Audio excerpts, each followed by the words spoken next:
Now, before we get started on our treasure pod hunting, I do have one thing I want to set up. Shouldn't take too long.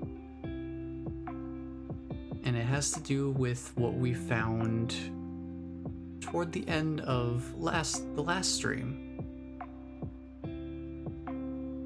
If y'all remember, we got ourselves a lovely little Yolky Slime. You can kind of see the little icon on Beatrix's vacuum gun there. And supposedly, we've been told that supposedly they need to be kept with chickens in a coop. And something will happen. So I did briefly mention the idea I had for them last time, but just to recap, since I need to get production up on the prehistoric hens, I figure having an extra coop of those in the area that we need them in to feed the saber ringtail largo would also provide a perfect opportunity for the Yolky Slime to coexist with them there, separate of all of the other hen types, just in case something unexpected occurs. So we'll be setting that up first. So let's go ahead and get that started. Yeah, I cannot remember the last time that I streamed without a webcam. It has been quite a while. It definitely harkens back to a much earlier time in my streaming journey. So I remember wanting to get a webcam pretty much as soon as I could with the streaming setup, because that was one of the things that I really found to be more appealing specifically about doing live streams versus edited content, say like YouTube videos.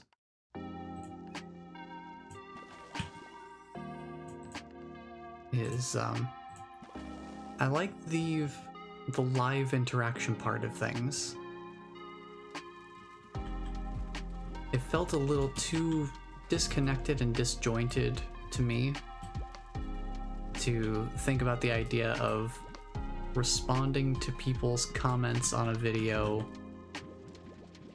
and having that basically be the interaction I have with people on the platform. The idea of live streaming and having more of a direct engagement felt a lot more like it just felt right to me. And I definitely do not regret that decision for even a moment.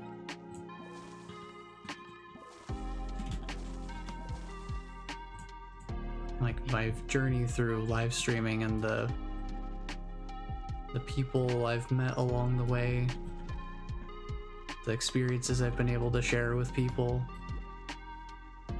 and that sort of thing, and just skills that I've learned even in terms of content creation to a certain extent. I don't usually think about things from that angle too specifically,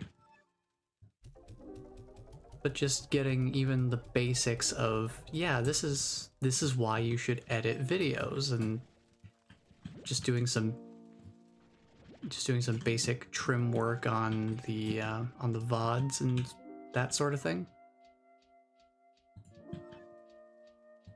Just little bits and pieces here and there, starting to do some different things with like the mix it up bot, where I can just have it be present and have like text commands in the chat and having that work. And they're not necessarily things that a lot of people who are familiar with streaming would consider super advanced or anything like that. Because there are definitely much more complicated and intricate stream setups than mine, that's for sure. Especially considering today's more chill style.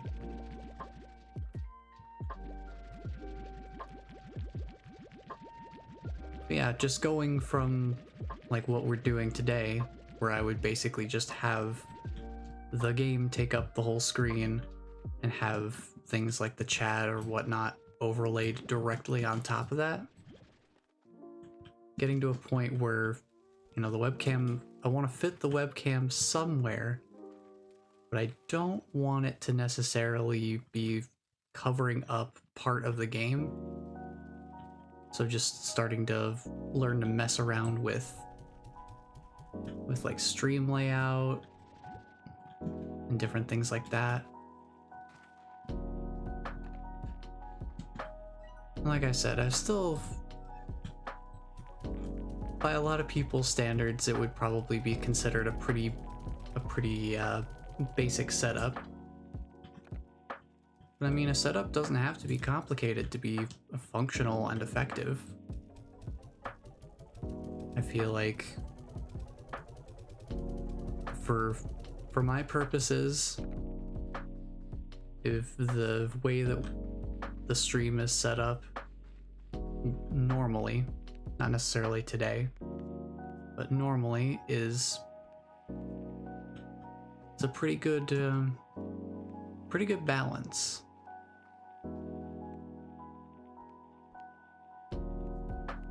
Because that's something that I really want to work on more actively.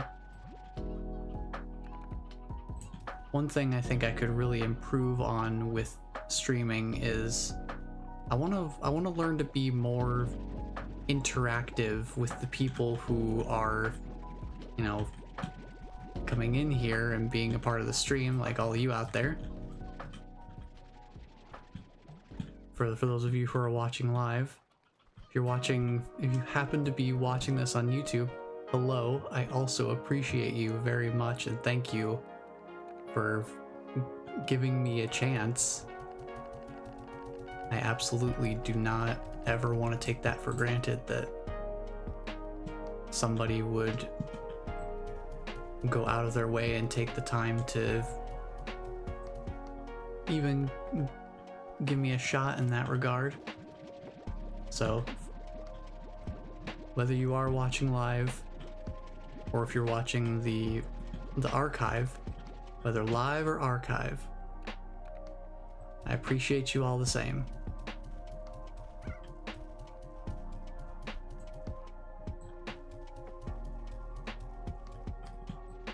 Yeah, I think with the way that I tend to play games on my own, it's easy for me to kind of get wrapped up in the game itself and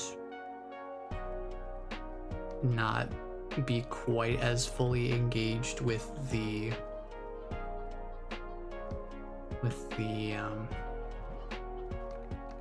chatting process, the interactivity that I want from being able to stream live, you know? So that's a skill I'm still very much working on.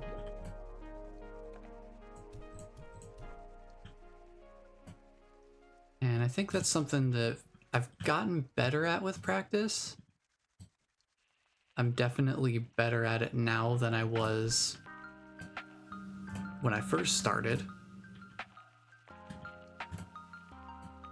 And I think that is partially because I've had some wonderful people to talk with and who have helped give me that practice over time. just by, you know, being here and just participating in the experience.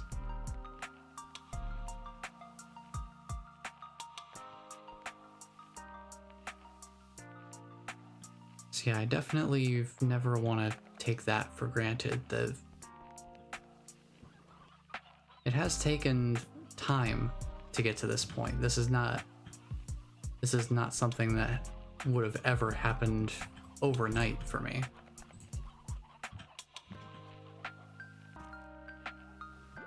And it's not often that I really kind of slow things down like this and really think about and appreciate where I'm at now versus where I've been 1, 2, 5, 10 years ago.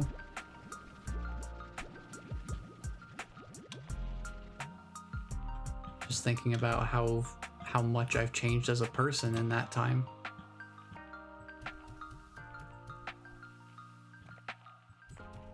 And, you know, that sort of thing.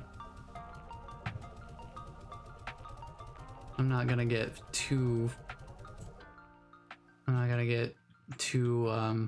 philosophical and start waxing poetic or anything like that.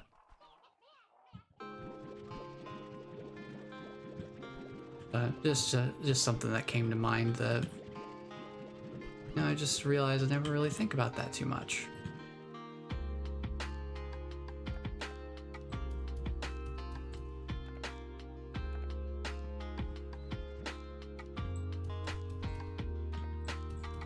Yeah, I'm just getting these guys cleaned up here. I think we should be just about good to go over.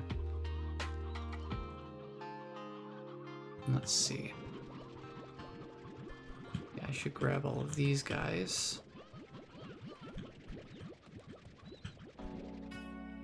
So I really want to get the Yolky Slime set up here.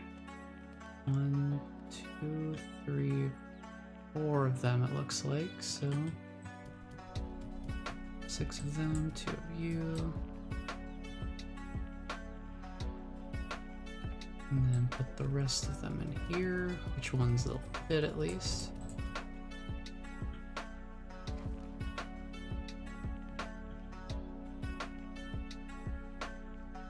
Alright, let's run over to the cave real quick. So I need to drop off some chickens.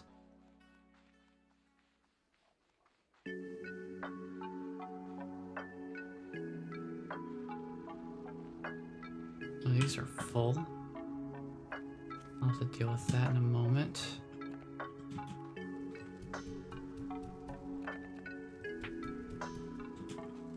Those out of the way. Oh yeah, I can probably take down the other incinerators now that we're actually full on fire plorts. I'll probably actually take these guys out too. I can just take them out of the equation for now. And we'll definitely know which type of slime exists there, right? We'll let them go find their way out in the ocean.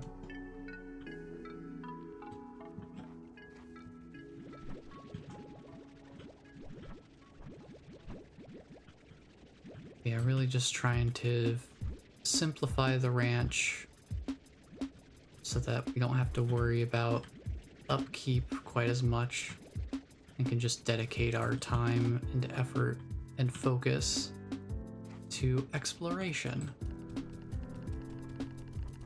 Because we've got some treasure pods to find, and boy are they insidiously hidden as far as I can tell.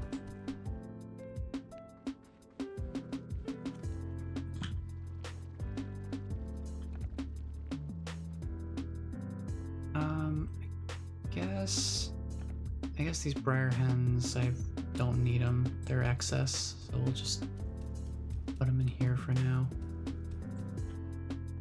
Leave those 100 in there. I guess I could have... No, I can't put them in the feeder because the feeder will automatically shoot them out. I just want to get some space so I can manage these plorts here. So they are over full.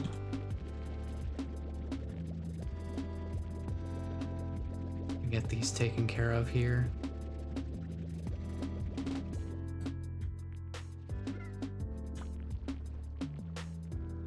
And then do we need any of these?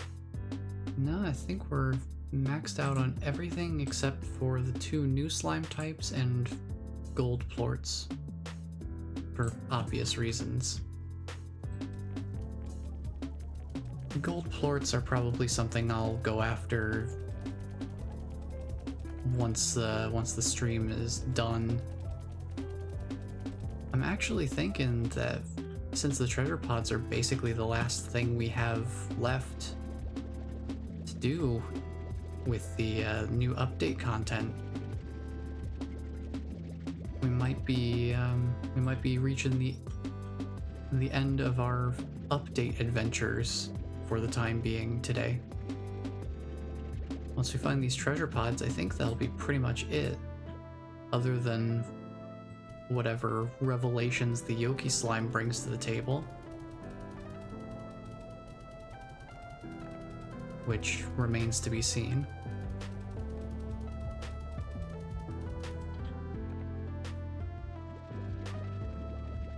Yeah, just seeing what they've done with this update, I definitely... It only further cements the faith that I have in their development process, that they know how to design a well-crafted experience, and they are not rushing it. They are taking their time to make sure that the experience is good, to make sure that it is the best experience that it can be, and that the content is released when the content is ready, and not rushed out the door because marketing executives said so, because it would be better for sales, or they needed to meet a certain sales deadline or something like that.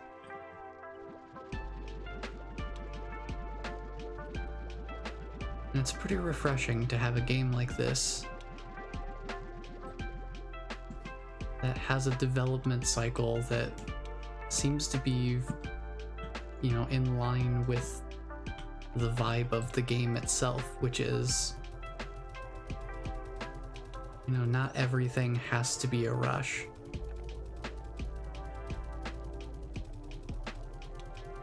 And that's something I've really had to figure out a lot more with the with these treasure pods. And for the longest time, whenever I played these games, Slime Rancher 1, and then when early access for Slime Rancher 2 first came out, I always had my ranches running at what I generally considered to be my personal maximum capacity, where it was like, okay, this is the most I would want to be involved in actually maintaining on a regular basis, and trying to keep maintenance at a certain point. Keep 2 of these guys.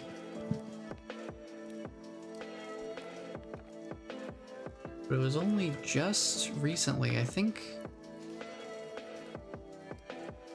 it was Bless that suggested it, but just kind of pulling back the ranch upkeep a little bit, just take out some of the slimes, at least simplifying. She mentioned, I think, simplifying the ranch process so that it's not quite as labor intensive, so that I could focus on the treasure pot hunting more.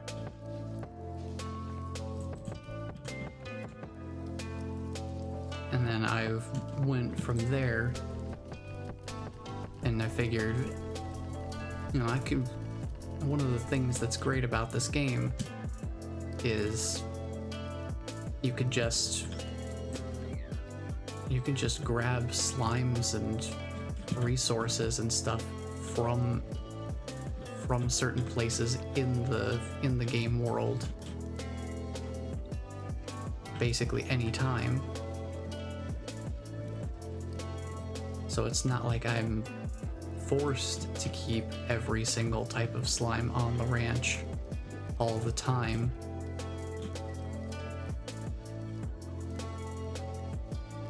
Because that led to times where I just could not be away from the ranch for very long, because if I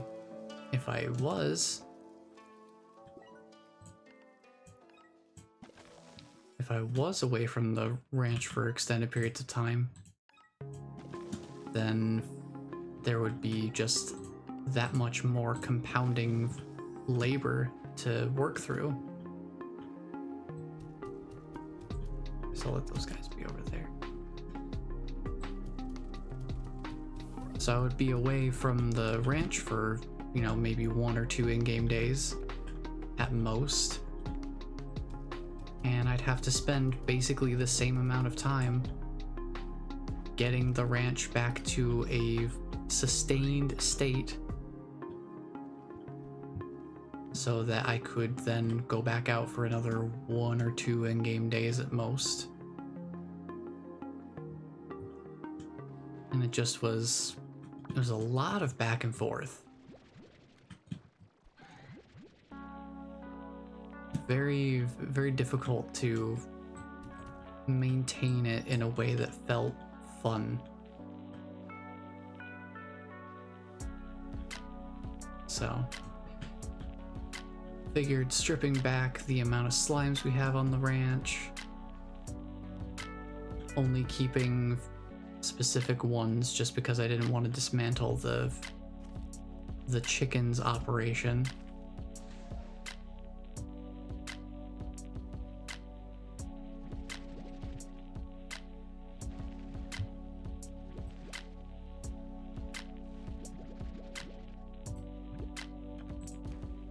The puddle slimes I feel okay leaving here because I don't have to actively feed them.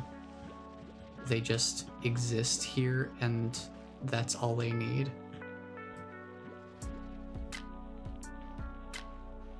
So that works out pretty well. Because even with the fire slimes, I still have to feed the incinerators.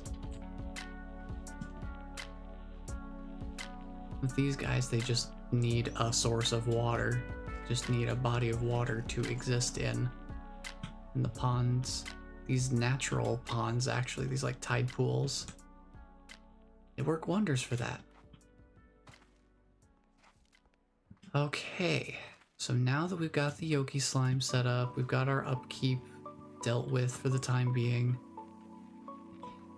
it's time for us to really knuckle down and explore every square inch of this entire conservatory area. Everything that is even remotely considered to be part of the conservatory, we have to eliminate every single possibility. We have to ensure that there is no trace of any doubt as to whether a treasure pod is or is not in certain locations. So bit by bit, piece by piece, we're just gonna go around every little island area. We're just gonna make this as thorough and comprehensive of a search as we possibly can.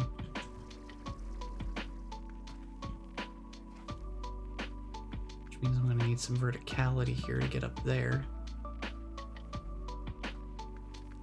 Verticality can be a little bit challenging, to say the least.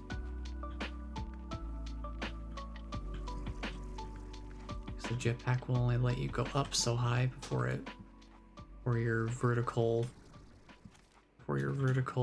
boost is capped.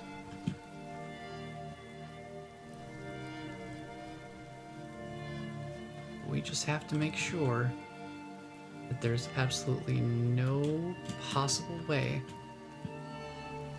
Hello there. that we miss anything. Hello, Toon. Welcome on in. We have just begun the search.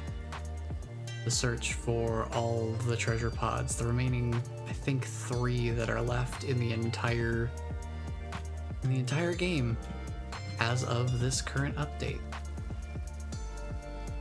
But how are you doing today?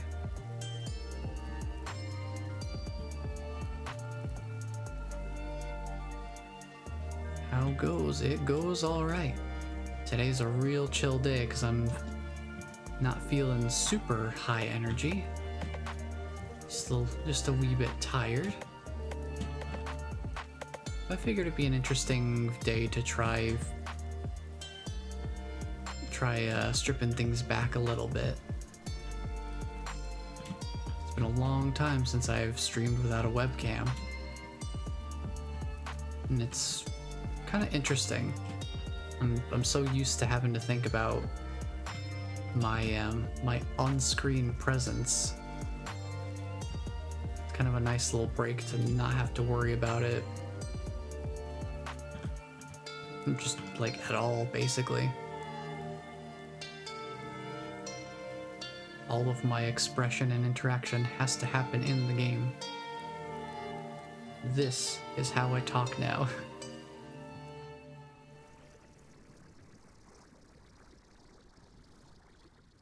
But yeah, I appreciate you stopping in, saying hello.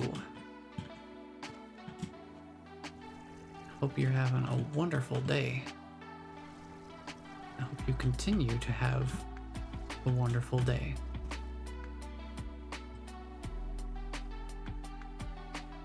And if it's not wonderful already, I hope it gets better.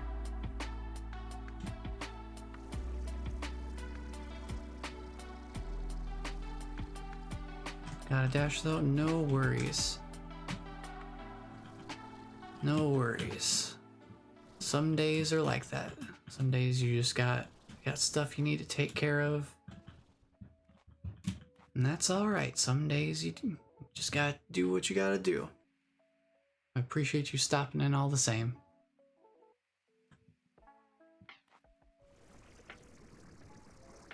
This flight back always makes me a little nervous, even though we've got a decent buffer of energy to get over here.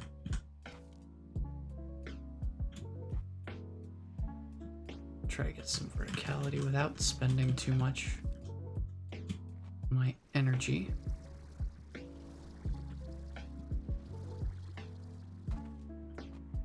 I just really want to make absolutely certain that there's nothing out here. So we've checked these islands before. I know for a fact that we've checked those.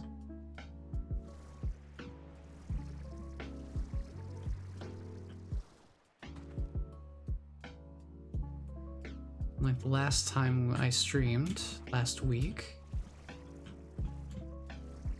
I made 100,000% sure that those were clear of any treasure pods whatsoever. So there should be no issues there. Why not? Let's grab some resources while I'm here.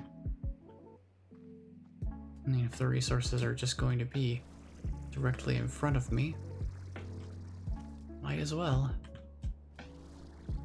Might as well just grab them.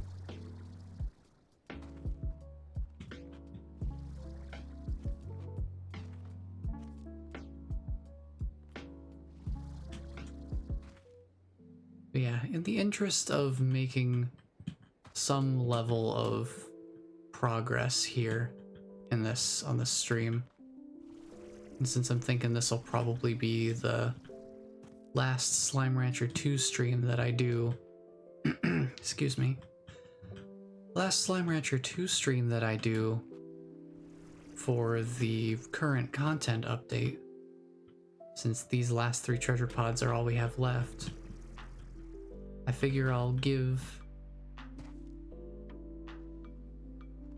each of these until roughly like maybe 1.25 hours of search time per treasure pod. And that little bit of extra remainder leftover time I'm saving for the Starlight Strand because it's a larger area than the conservatory. Well, I guess maybe conservatory we could do like an hour, which means we're coming up on 13 minutes left for it. And then Ember Valley, I'd say maybe an hour 15, because Starlight Strand is a huge area.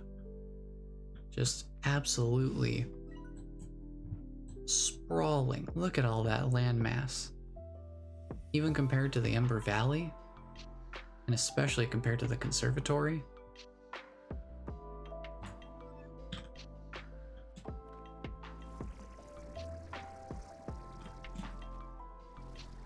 Oh, well, there it is. We found it. Awesome. Meat flag. Not sure how I feel about that, but hey, there we go. That's step 1 on our journey. And I figured it probably would be over here considering the pattern of each one of these 3 branching areas off of the main conservatory. We found one over here, one over here. This one wasn't quite as extremely distant from the central conservatory. But hey, you know what? We found it. We found it, and I don't mind one bit. Being able to just head on over to my map here and marking that down for the record. Just make sure to draw the circle large enough. Okay, that should be a good size. Alright, conservatory map closing up. Now I gotta open up Slime Rancher 2 Ember Valley. Alright, let me open this up.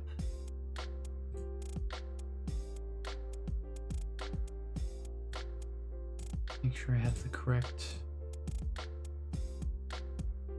tool and color selected here.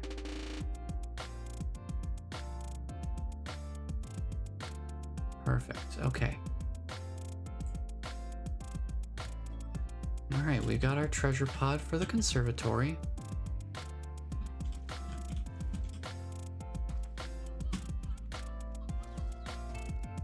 So we'll come back and check on the Yolky Slime later. We'll just leave them here for now. And if we do happen to come across any other ones along our searches, because that will be possible, they can show up at any hen's nest out in the wild, from my understanding.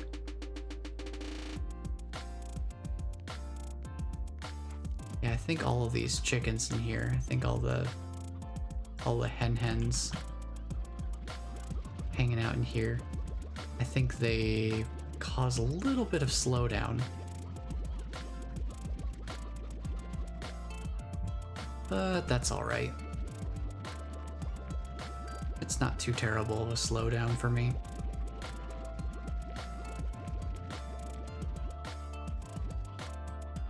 My computer can handle it. Oh boy, okay.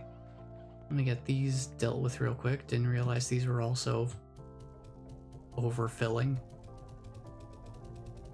And then we should be alright to head to the Ember Valley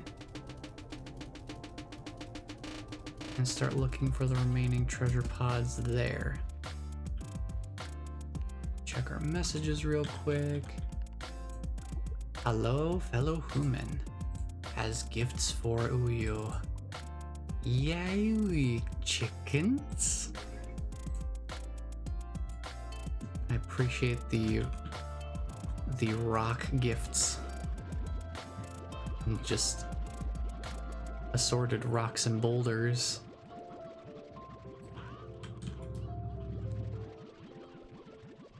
We'll have to set those up sometime in the chicken area in honor of Bob. Because Bob loves chickens. Yes, he do. Alright, get these taken care of. And then we'll be on to our next stop in the Ember Valley, where things are going to get a little more complicated. Because the conservatory is a pretty limited in the scope of how much ground you really have to cover. The Ember Valley, it starts to open up a bit more.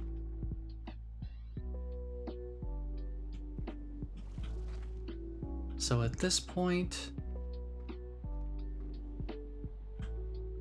let's see, we're about an hour in right now. I'm just trying to keep track of when I'm going to want to cut off our search time for this area in particular.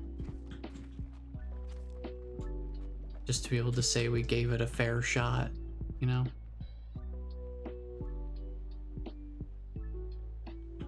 But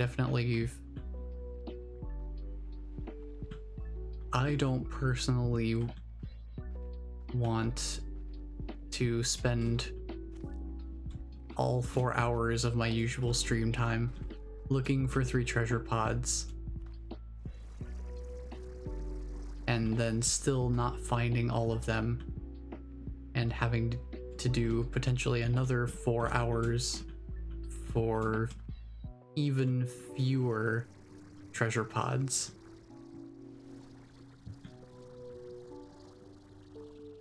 You know? I feel like it just doesn't make sense to kind of draw it out from a streaming perspective.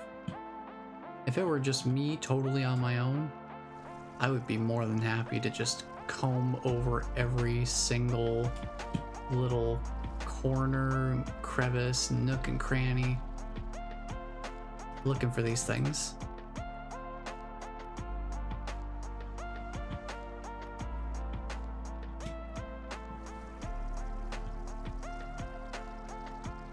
But in the interest of time, I think I would be willing to make that sacrifice to be able to look up, what is it, like 2 treasure pods at this point? Because we've got 1 here in the Ember Valley and then 1 in the Starlight Strand somewhere in here.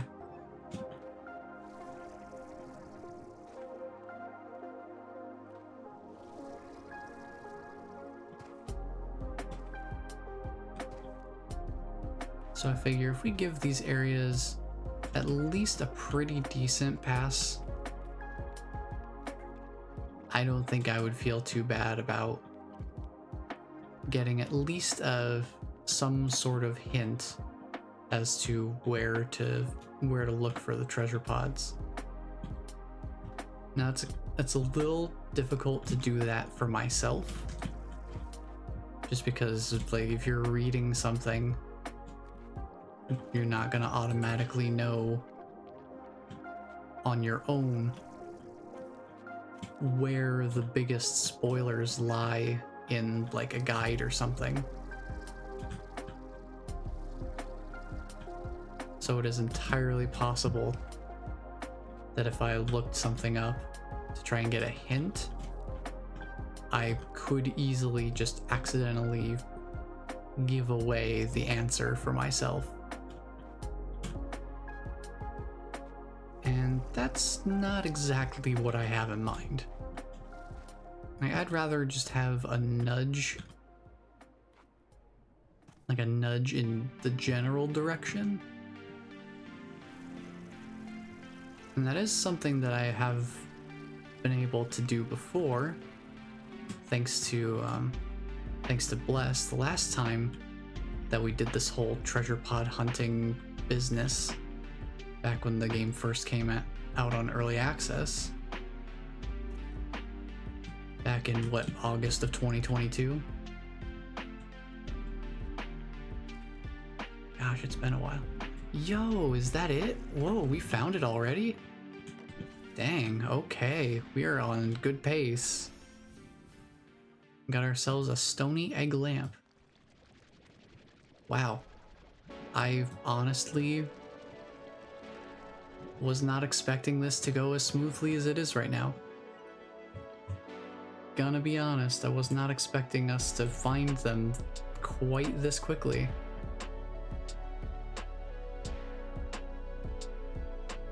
Huh. Well, let me just mark this on the map real quick. That circle's a little big. Let me try to get a more reasonably sized circle for this.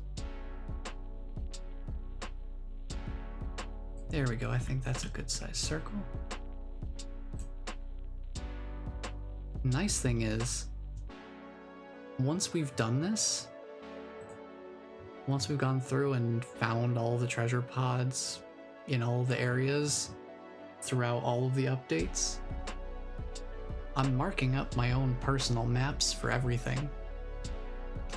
So it'll be nice to go through once the game comes out on the like full official 1.0 release.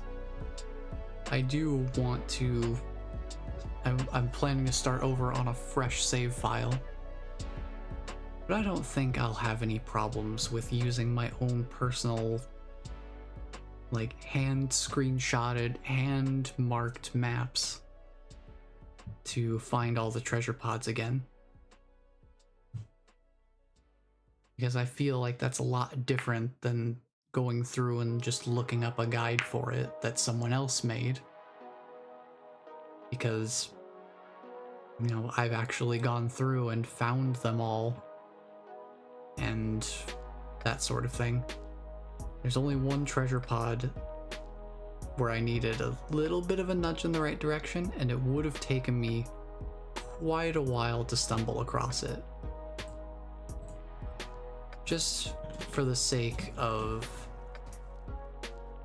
demonstration, since we have plenty of extra time here, since we are definitely ahead of schedule in terms of finding these 3 treasure pods. I say that now, I'm probably manifesting a very particular type of destiny right now. I'm really just jinxing it, I think.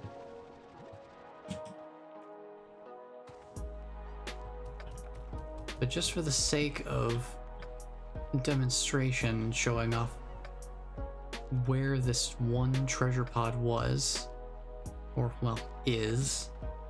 It's still there. I just took the contents of it. Not like you actually remove the entire pod from its location or anything. But for the longest time, like, if Bless had to narrow it down for me to, like, search in the purple zone. And then I just kept looking around here, spending however long it took me. It took quite a while of just combing this entire area up and down, up and down. And then it finally occurred to me at some point that there's this little ledge up here that seems a little bit set back. That seemed just a little too particularly designed. So I had to come over here get some verticality so I could actually get up to that little ledge area. As it turns out, there was the treasure pod, the last one that we ever got when we were first in the on the first early access release. That was the last one. That was a hard-fought treasure pod.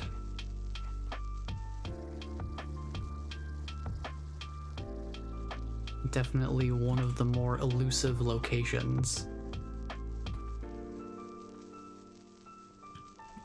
It just doesn't quite stick out the same way as other locations do.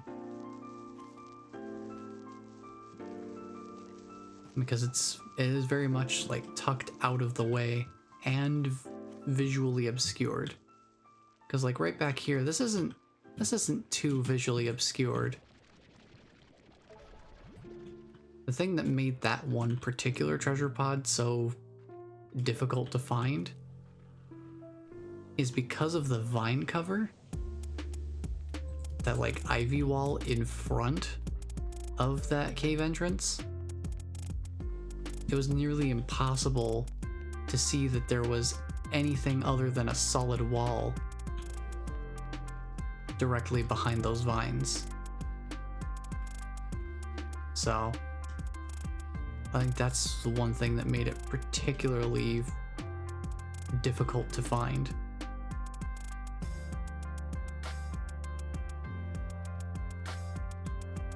But now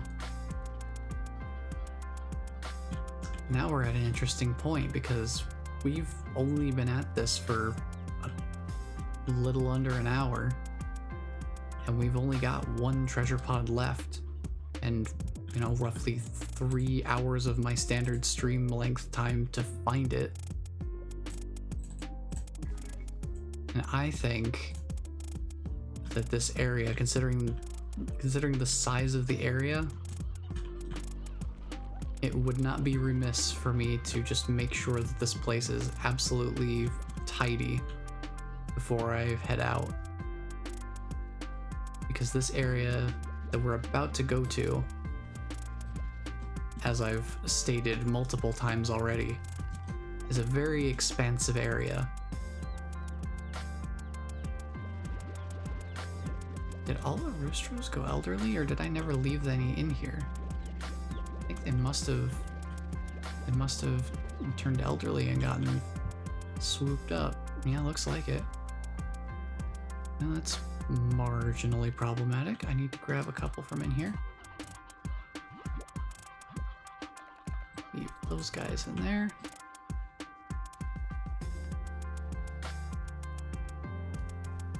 That's a lot of sea chicks. That's a lot of sea chicks. I don't think I even need to leave any regular sea hens in there. There's just so many of these guys. They've got it all taken care of. I'll leave those in there.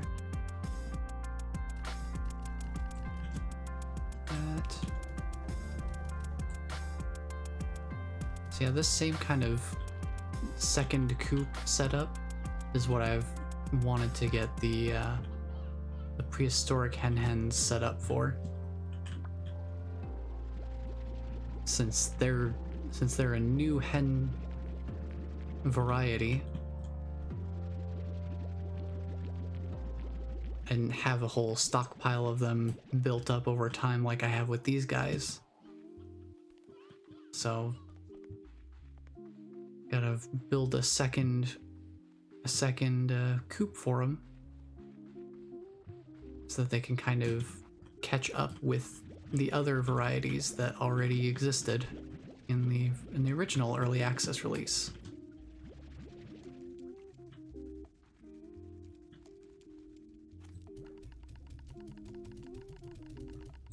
Still remains to be seen how well that's gonna go, but I think it should be all right. And another nice thing is, worst comes to worst, we've got incinerators. if we really need to get rid of things. We've got incinerators. You could just toss them out in the ocean and the game doesn't care. This game doesn't have any sort of, you know, littering laws or anything like that. So tossing your unwanted resources out into the slime sea is completely unpunished. So you don't have to worry about that at any point. Which is pretty convenient, considering that the slime sea is accessible from pretty much anywhere. You have a good majority of the time you're going to be able to at least see where it is. No pun intended. If not actually, you know, utilize it as a disposal area. Remember, kids, the real life ocean is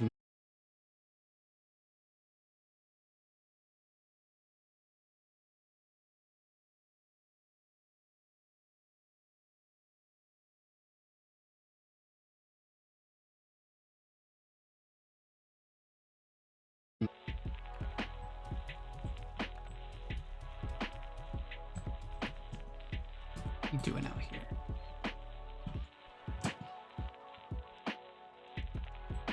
Okay, we'll toss these guys in here. I probably need to throw those guys into the feeder. Now that I think about it. I'm not worried about the elder hens and roosters right now. Just because I don't really need to do anything with them. And since very few of them show up over time, we're definitely in no rush to deal with them at all. So that should be totally fine. Yeah, their feeder is almost completely empty here.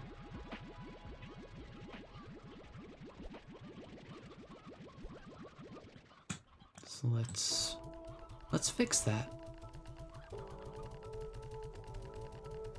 And let's go see if anything has happened with our newfound Yolky Slime.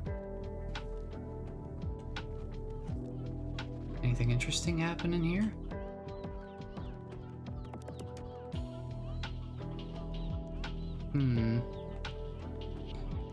I wonder...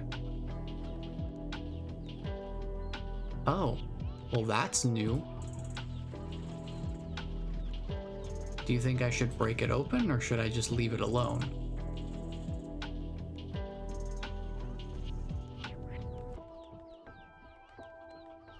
I'm gonna leave it alone. If it's like a standard egg in any way, I think it would be healthier to let it hatch on its own rather than busting it open like a container. Because there are containers in this game that you bust open by, you know, grabbing them with the vacuum and then shooting them at a solid object, like a wall or something.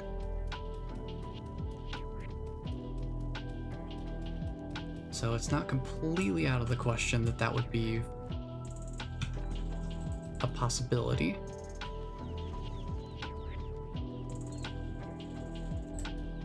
But I'd rather not risk it, especially since we're in, you know, experimental phase right now. We don't know what any of this actually does, or at least I don't.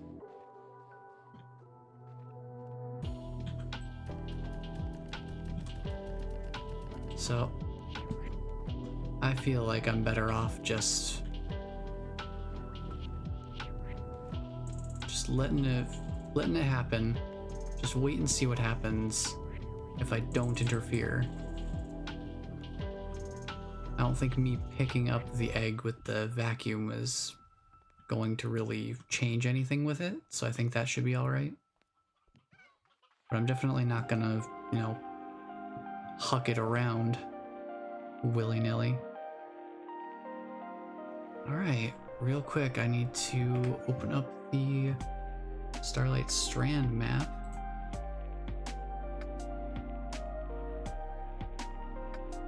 Get this open here. Alright, Starlight Strand, final one.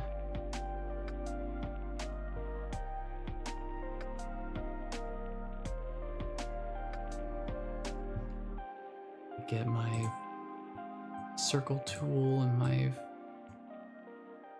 yellow color set up here. This area was also difficult because of how vertical it is. It's very vertically oriented. It's kind of difficult to get a screenshot of it too, because I had to zoom all the way out and basically make sure that the top of the area, that like mountain area right up here, is at the very, very tip of the map. And even still, this area down at the beach gets just a little tiny bit cut off. This area almost feels like it needs 2 screenshots. Basically, like one here lined up with where this mountain kind of ends here and across, and then a second one basically right here covering the other part of it, because trying to get all of it in a single shot like this, practically impossible. I have a screenshot that's generally effective, but they did add some new stuff like right here when they updated the game. So my screenshot has the clouds a little more oppressively right up against this border right here. So it's not quite as far pushed back as it is now. I think they also changed the graphics, the graphical representation of that fog.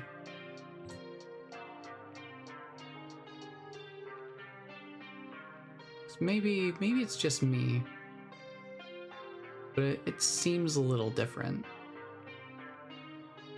Mainly like right around here, it seems different. But who knows? In any case, we're here. So we need to start making our search. Our search party begins now. This is the area I'm the most worried about because of how expansive it is. We have a lot of ground to cover. Thankfully, it seems like we have about as much time as I could possibly hope for to actually, look for this treasure pod, wherever it may be.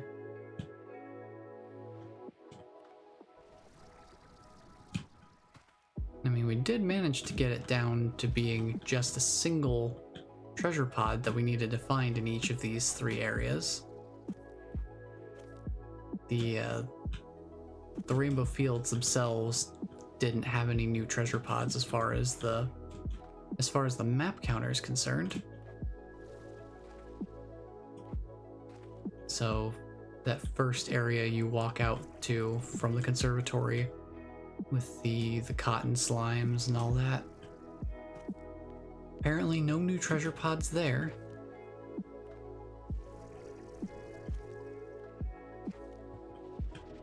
While I'm in the neighborhood, I may as well grab resources, since I have not completely filled those up.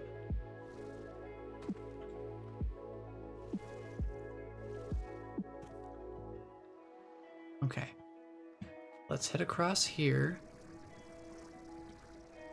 and just double, triple, quadruple check this area, because I did go over here and check it out pretty carefully last time. In the interest of being thorough and complete all in one sitting, I still think it's worth reinvestigating. Just so we can definitively say whether it is or is not in this particular location. I think that's a pretty valuable piece of information when you're trying to hunt down a very specifically sized object in a very vast map.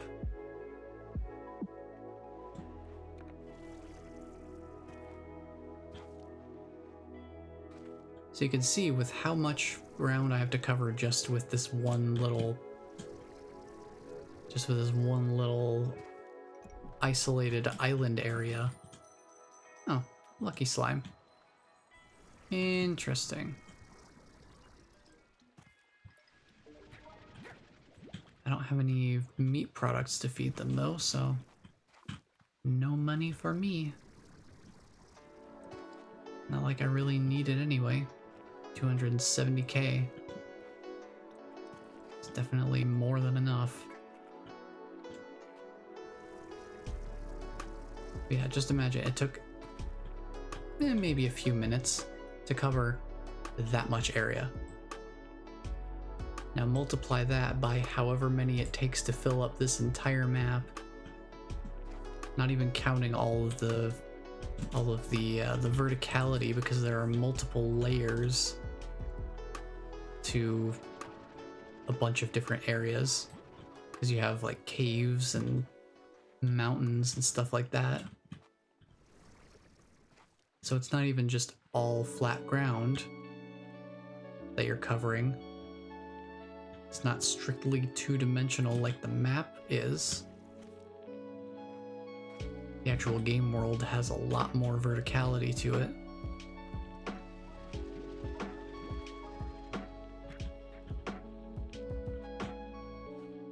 But I think as long as we take a calm, calculated, and thorough approach to all of this, I think we stand a pretty good chance of finding it. I mean, cool, calm, and calculated, and thorough has already worked wonders for us so far.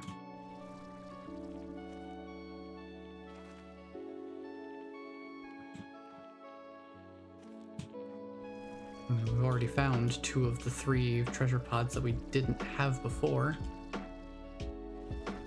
I'm not gonna commit to that. That's a very, very risky commitment there. Definitely not worth risking that wrap around.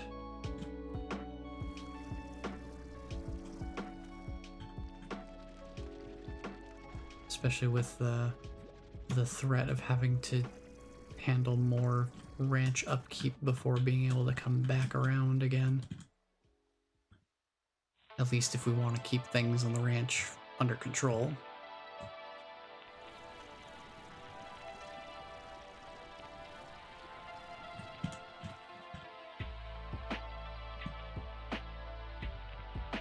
Now let's see, my general approach to this area, I'm thinking I'm gonna go based off of biomes. Because I think going through each area by color is gonna make this very, very large map much more manageable to kind of look at and parse through. So essentially I'm starting off with this kind of beach biome, this tide pool biome, where we've got all the coral and the sand and the gleavin.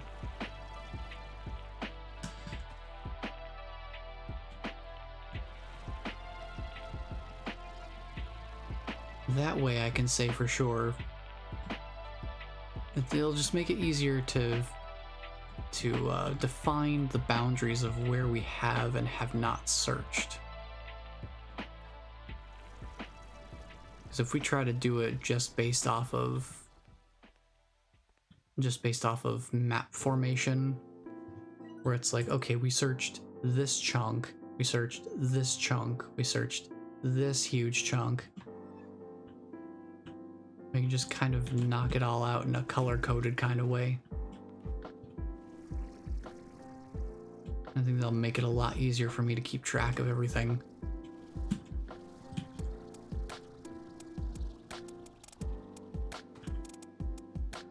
Plus, I do have my map that I've already marked with the previous treasure pods. So we have that for reference.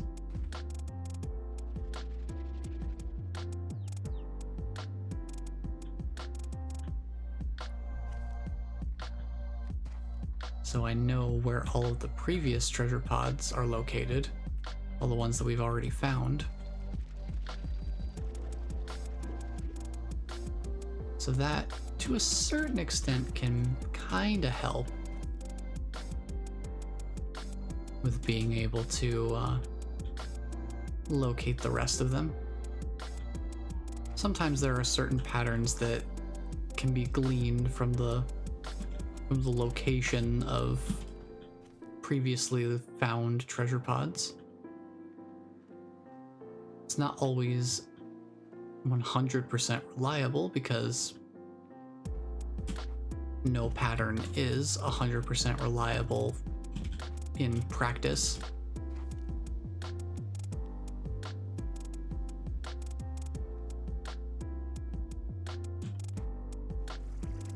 But it can help give you at least a little bit of an idea of where, like, the likelihood.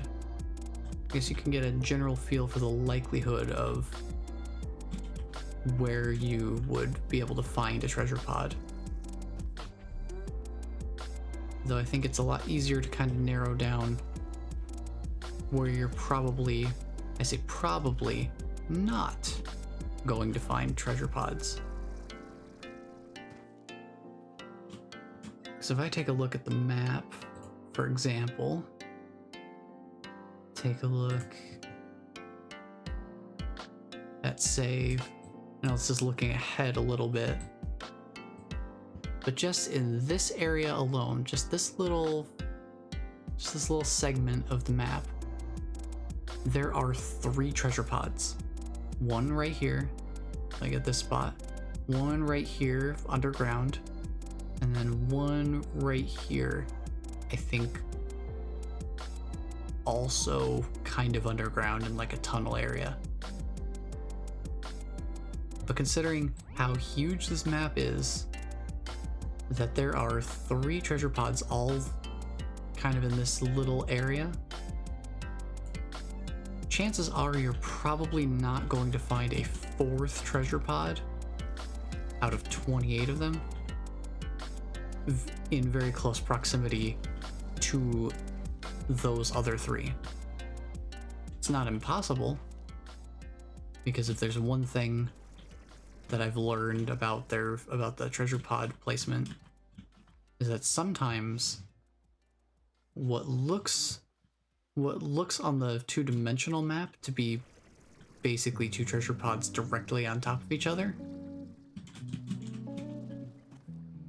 in practice, since it's a 3-dimensional world that you're navigating, it's not that the treasure pods are on top of each other, like, directly. They're in different altitudes, they're different elevations. One of them will be in a cave, and the other one will be, like, on normal ground. Just like in a field or something.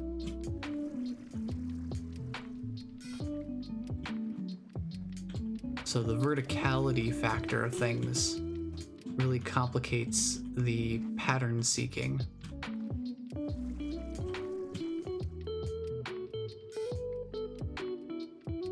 Because as far as using the map goes, the map only provides a 2-dimensional perspective.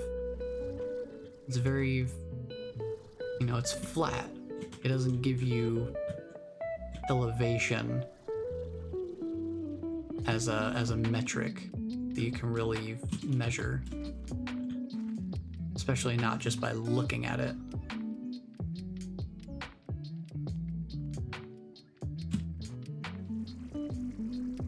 So while pattern seeking can be helpful for trying to track down the treasure pods,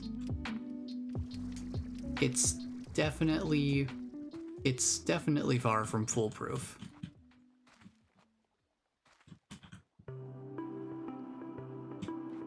Like, you're still going to probably want to just check around every corner,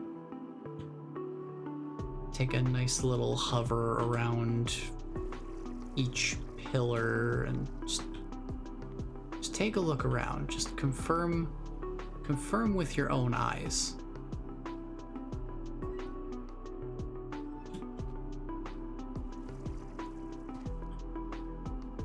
We've reached the experiment. This area that's just filled with so many chickens. I've just been leaving this area completely alone. Just leaving it filled with chickens because it's kind of funny.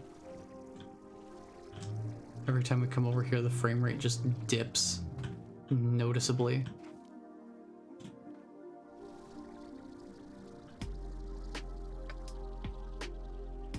And I, for one, find it to be somewhat humorous.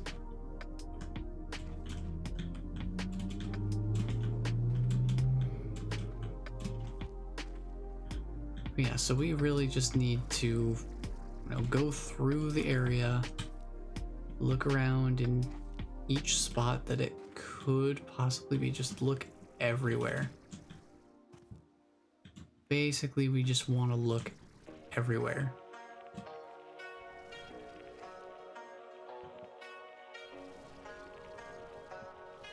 One good thing about this practice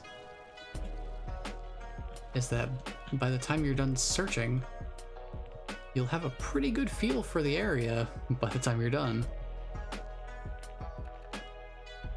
Because you will have been in like every single part of that area.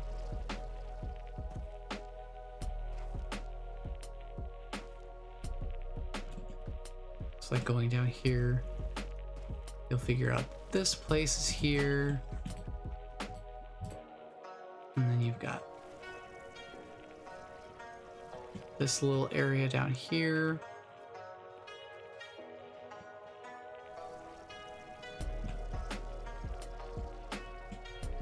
Sometimes this one can be a little bit finicky, but I can definitely get up here.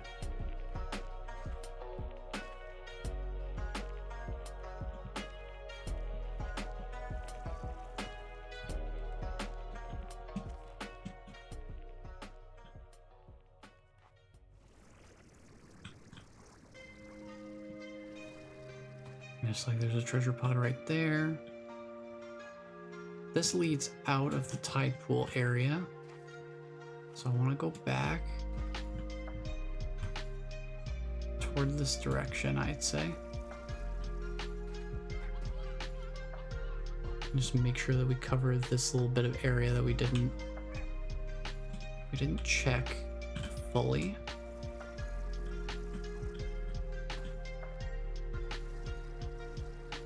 Doesn't seem like there's anything down there.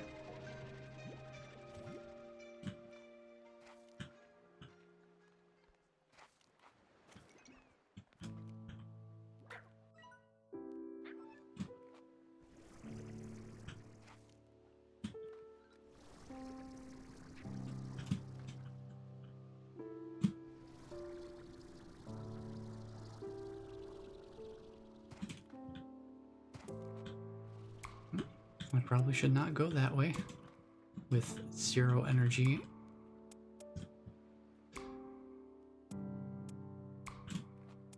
But yeah, this is the process. You just have to make sure that there is no stone left unturned.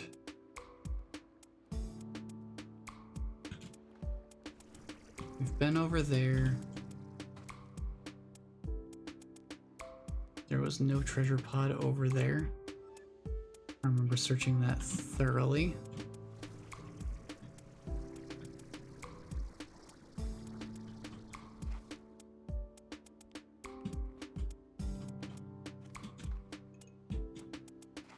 Still Double check up here.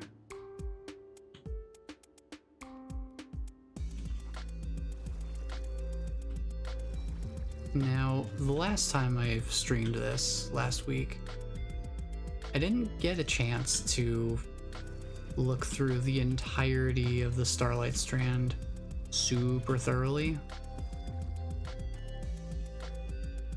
Just because it's such a large area and we ran out of time.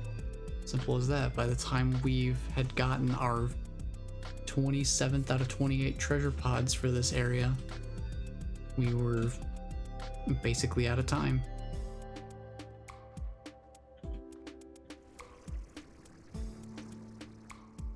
So there's definitely a possibility of this treasure pod being somewhere, you know, marginally more obvious.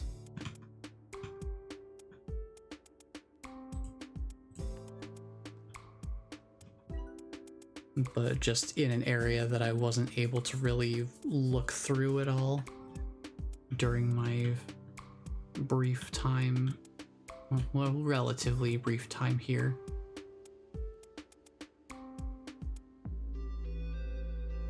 Now I'm thinking about going out for these rocks here, just to make sure that there's no treasure pods on them.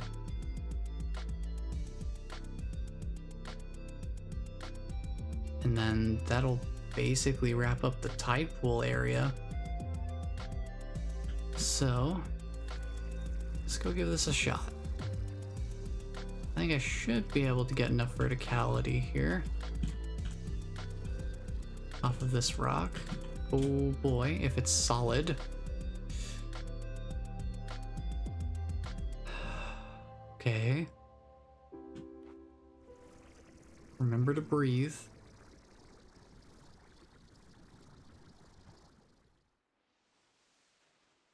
Gotta remember to breathe, it's very important. Oh my goodness. Okay. Now this area is pretty deep into the Starlight Strand, so we might actually start our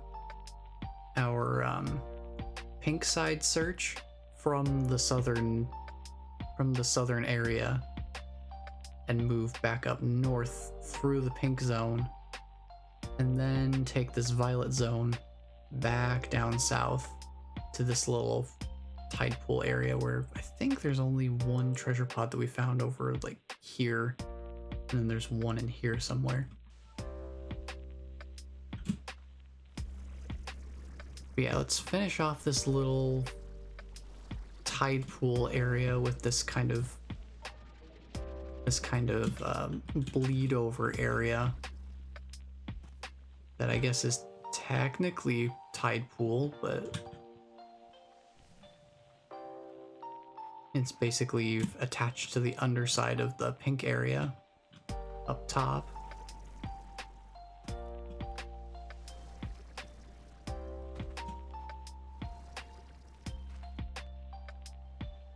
Just let my energy come back here so I can double check around this corner.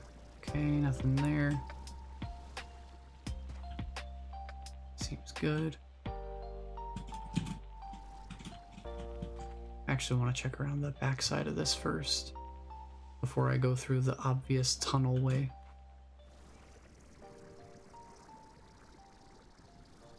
Yep. Nothing really here. Since we're in the area, may as well grab this moondew nectar.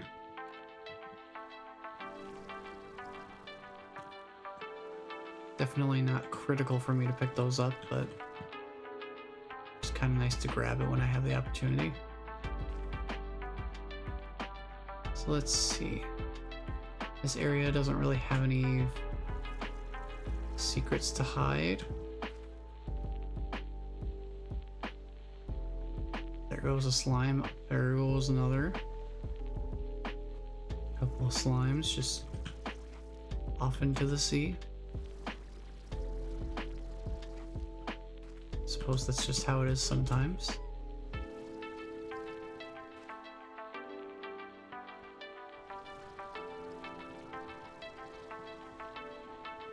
There's nothing around that backside area.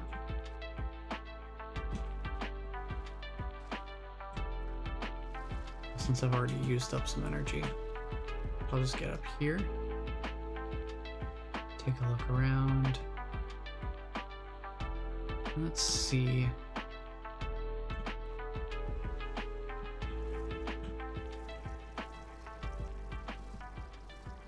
Just so we've really made sure we fully cleared out this area.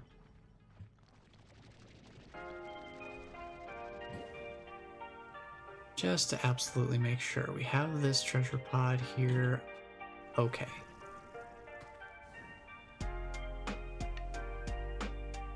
Let's jet on out of here.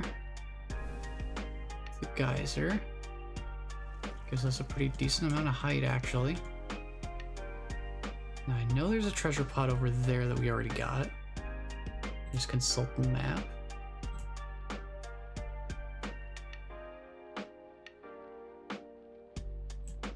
Yep, okay.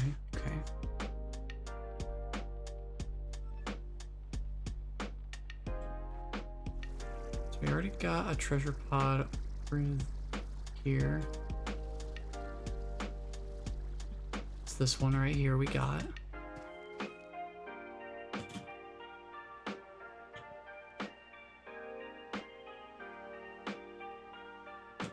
Let's see about heading over this way.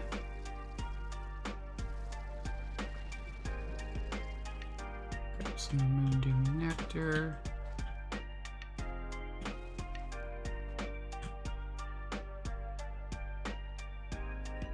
Now here's where things get a little interesting.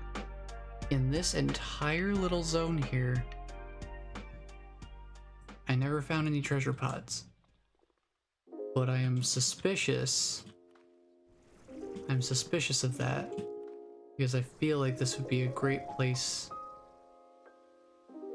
to have one hiding somewhere.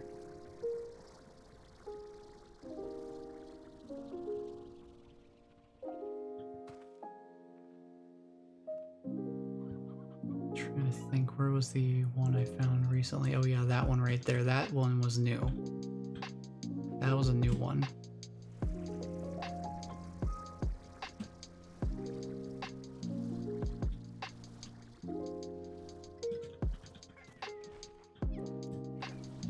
I have to remind myself of my energy preservation with my jetpacking. Excuse me, pardon me. Go away, please stop.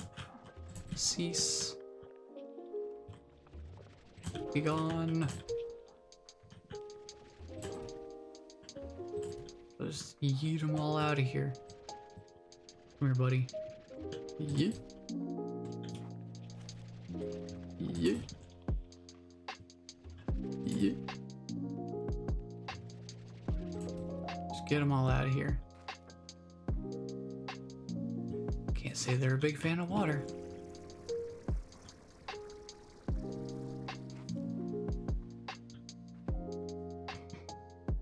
So let's see. We head over this way. So this little patch of area in particular felt like there would be at least a couple of good candidates for treasure pod hiding spots. Like, I feel like, because here's the thing that's interesting. There are some areas where, like this one, this feels like the perfect spot to have a treasure pod. And the thing is, because they've set a precedent now of adding new treasure pods with updates, there is every possibility that they may put a treasure pod in that exact spot in a future update. It very well could happen. Because there are a couple of spots where when we were initially doing our first treasure pod hunting, when the game first came out in early access, where I was saying, yeah, this seems like a really, really perfect spot for a treasure pod. I'm surprised there isn't one here. But then they updated the game and added treasure pods, and now it all makes so much more sense. It makes so much more sense now that they have built these spots to hide the treasure pods ahead of time. And so all they have to do later, all they have to do is just fill in the blanks. They've given themselves the hiding spots. All they have to do is slowly add a few more treasure pods in those pre-built hiding spots whenever they update the game. I personally like the approach. It really gives you more concrete reason to re-explore old areas throughout the entirety of the early access experience, and not just having the areas kind of fall off to the wayside and be lost in the obscurity of, well, we've already been through this area before, we already got all the stuff we need from here, so we have no reason to go back. Because this area is completely tapped out.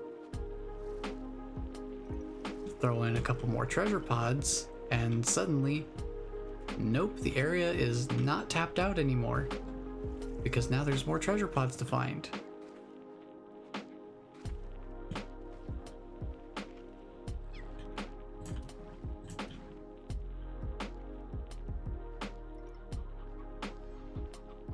So I think it's really smart of them to have these treasure pods get introduced over time through updates. I think that's really good forward thinking on their part to keep these areas relevant.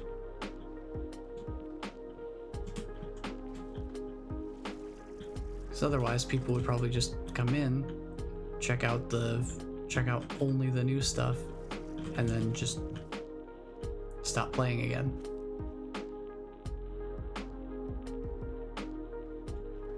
But this really gives you a reason to go back and re-explore the old areas again, and just makes the experience, last longer overall.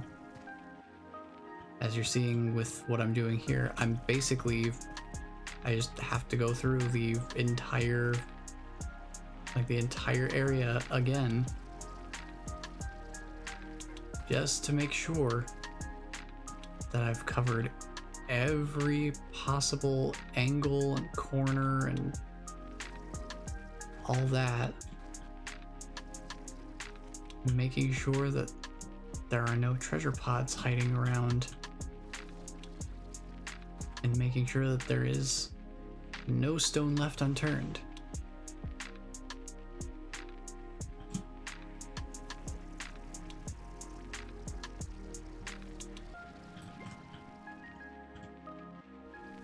And the thing is, this is probably going to happen with each update they release, because this is the first update that they've put out for the game. So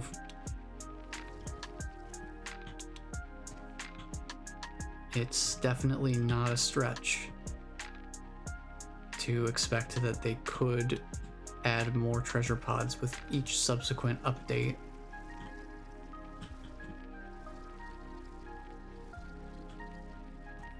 So now we're getting into the blue side of the map. And I don't want to explore the blue side yet, because I want to keep things manageable. Crazy colors in there though.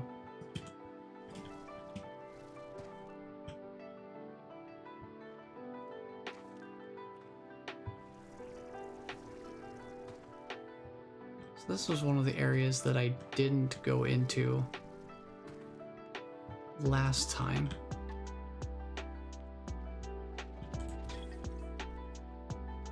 So I just want to double check and make sure there's nothing going on here.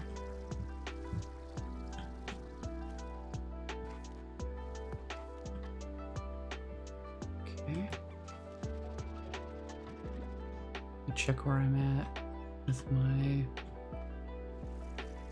I'll come back to that in just a second. I want to go back in.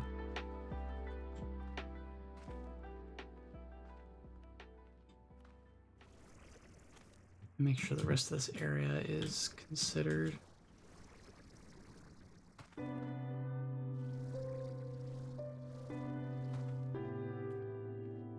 We have one treasure pod that we found back there. Fair enough.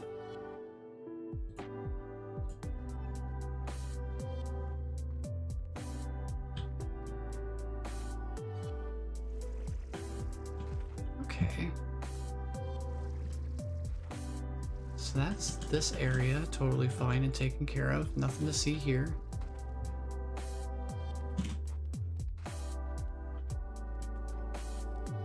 Let me just wrap back through the pink area super quick.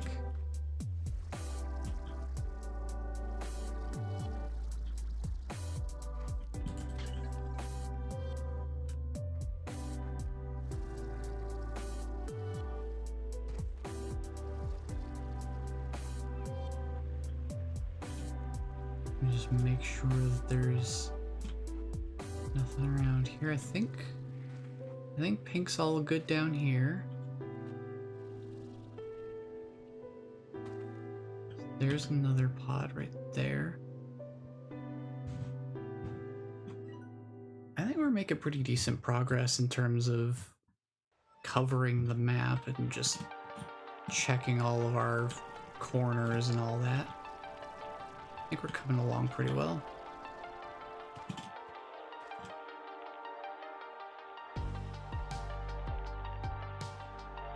It's only a matter of time before we actually find the treasure pod, though. Question being, how long of a matter of time? A matter of time, but a matter of how much time?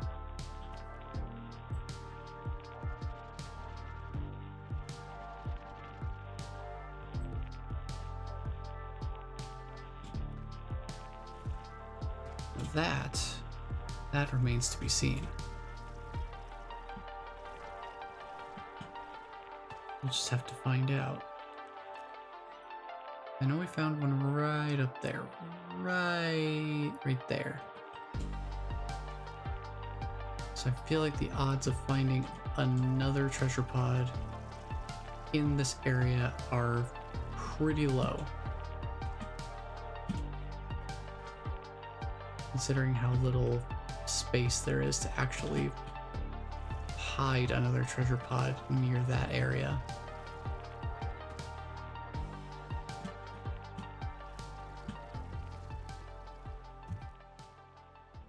So this part right here, this particular segment, this area, and then the main like central grove field area have a huge amount of verticality to them.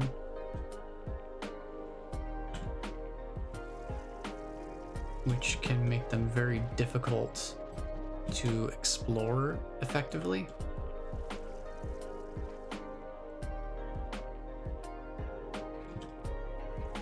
Treasure pod there.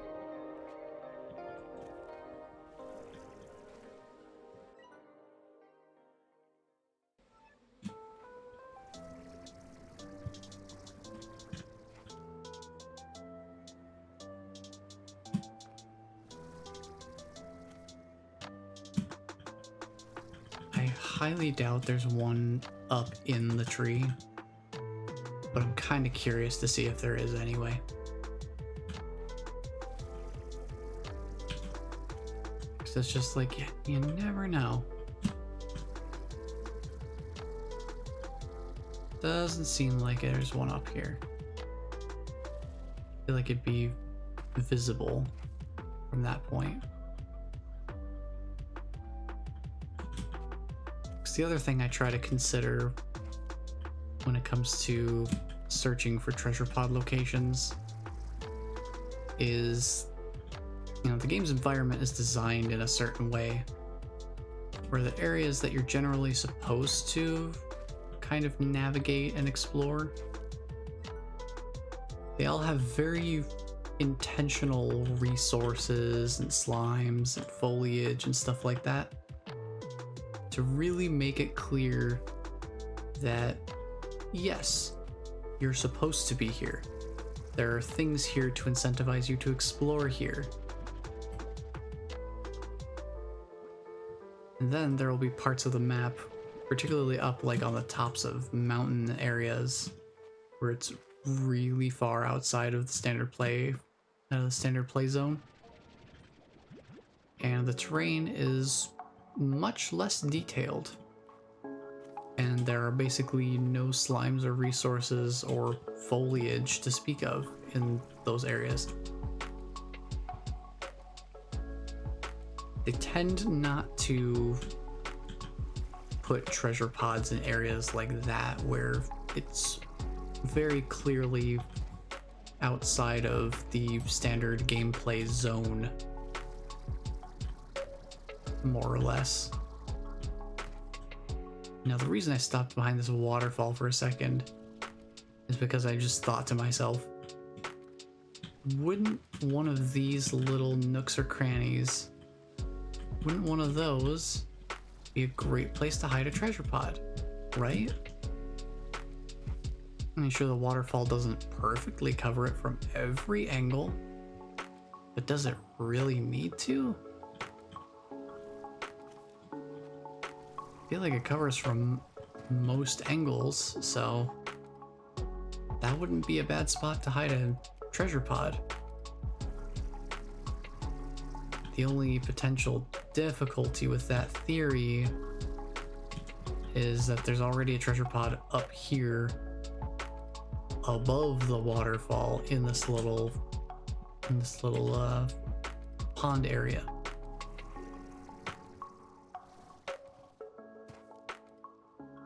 Honestly, one of the trickier treasure pods to actually physically get to. That's one of the treasure pods I feel like kind of pushes the boundaries a little bit.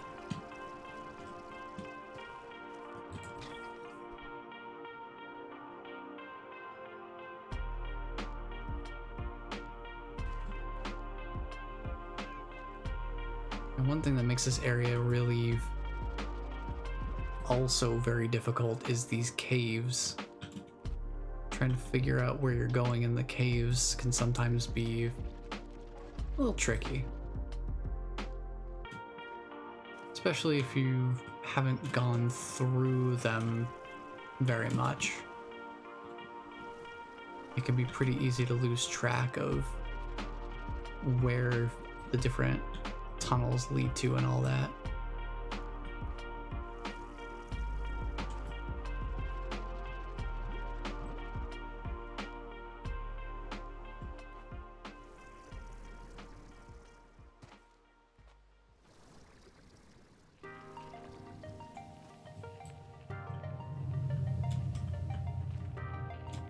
But yeah, let's see if I can keep track of where I'm going here.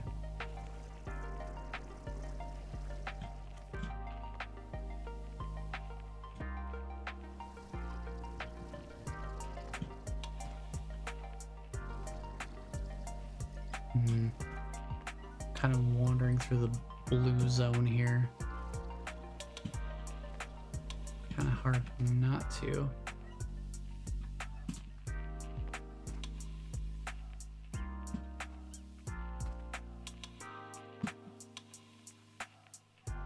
Let's see here.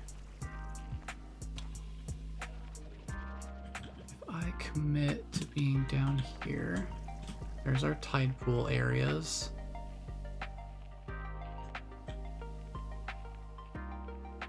Okay, I think that's all good. Let's just check these cave areas as best we can. Some Moondew nectar. Grab some resources along the way.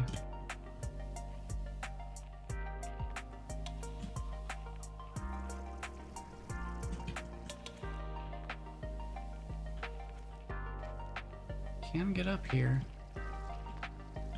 There is a treasure pod there that we got already. So this is an area that looks familiar to me.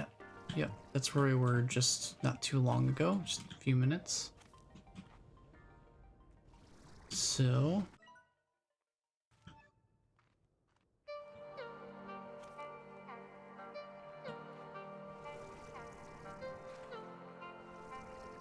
I think we want to go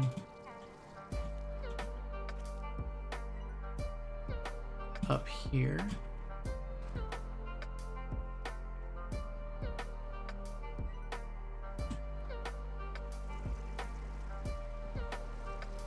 Double check over here. Just really make sure there's nothing here. Okay, so that tide pool area right there is where we crossed over from this general tide pool-ish area over into the pink and kind of went down and up around.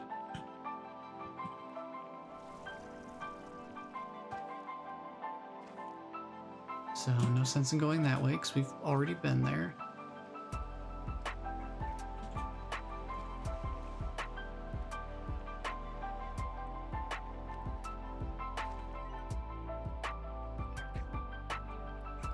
So yeah, this big open fieldish area.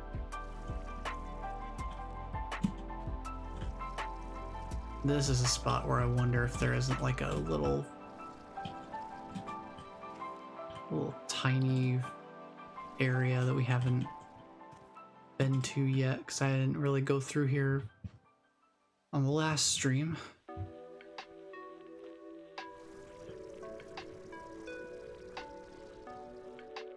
Until we're getting close to the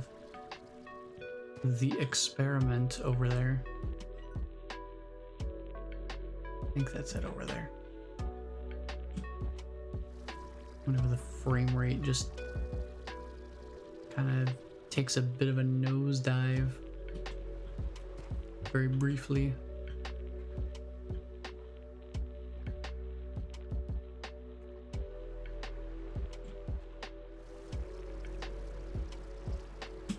And by very briefly, I mean basically as long as we're around it. Let's see. This area is one I don't get to explore very much. I think I've only been in these caves a few times. It's just very easy for me to get lost inside of these cave areas.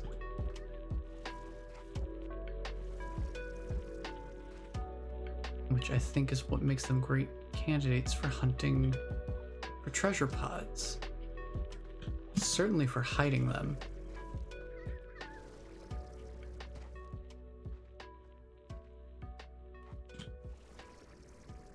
Let's see, this should go out to the tide pool area. Yep, okay. This ties back to the Flutter Slime statue. That works for me. This comes back out to this little tree platform across from the other part of the pink zone. Makes sense.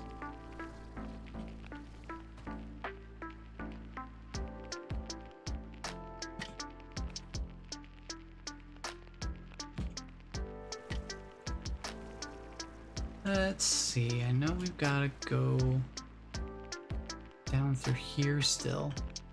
We haven't been through this tunnel. Okay. That leads back to the tide pool area, so we don't need to go there.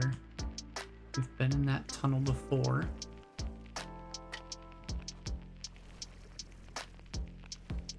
Let's see. This area links back up toward the beginning of the entire zone.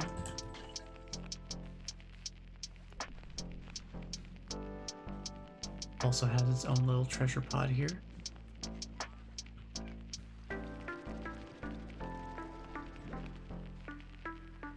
You can see where some of the chickens fall off of this side of the experiment and land here.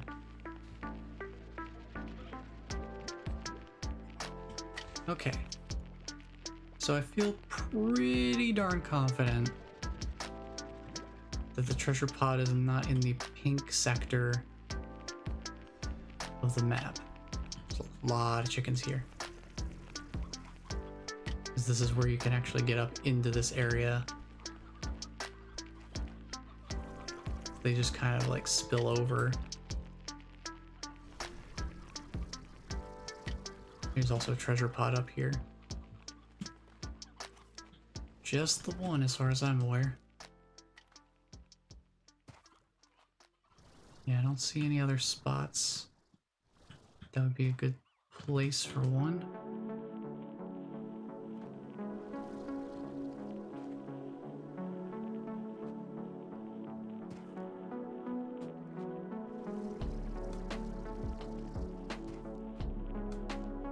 Okay. Yeah, I feel pretty confident that it's not in the pink sector of the map. So now that only leaves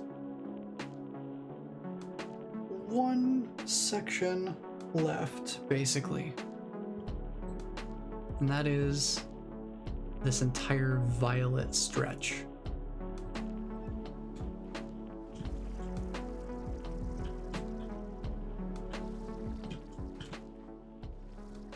So, we better get started.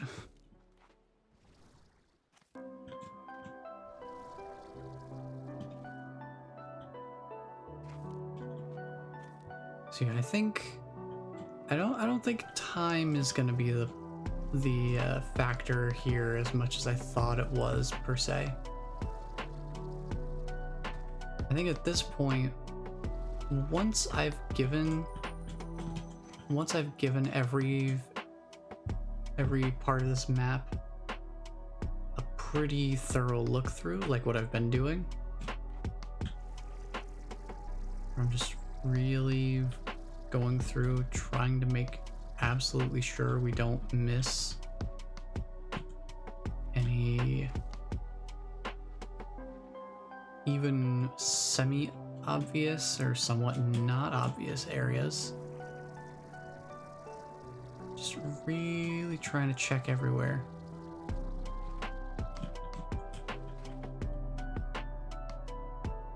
That's a treasure pod we got already, I'm pretty sure.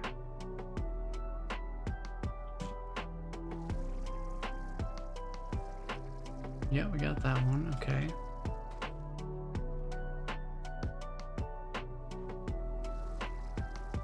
I think there will be a certain point where we will have looked pretty much everywhere. And if we haven't found the treasure pod by that point, I don't think I'll mind trying to get a little bit of a hint as to where to look for it.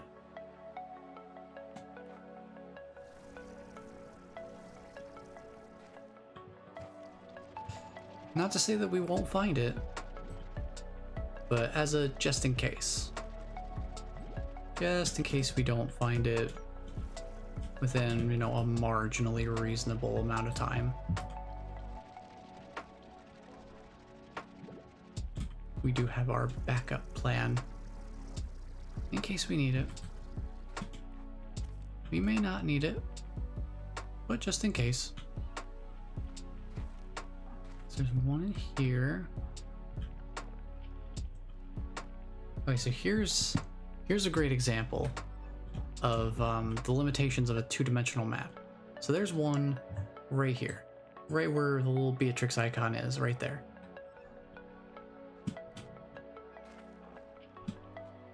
There's another treasure pod. If I can actually get myself some verticality.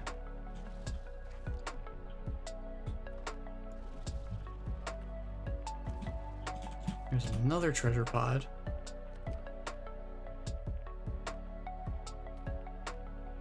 That is located. I can just get my energy refilled here.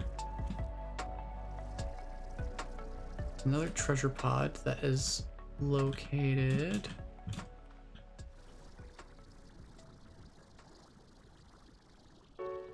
Trying to figure out where it is. Trying to remember how to get up to it. Yeah, there's that treasure pod down there.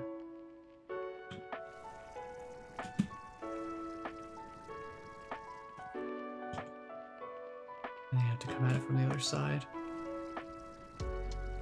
Yeah, definitely. Yes, there's a treasure pod down there.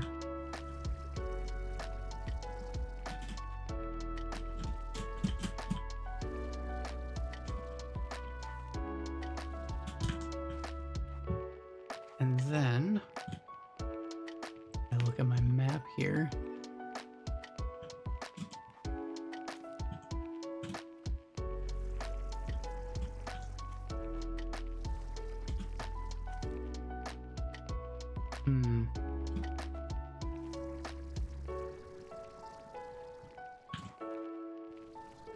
I have 2 treasure pods marked right here.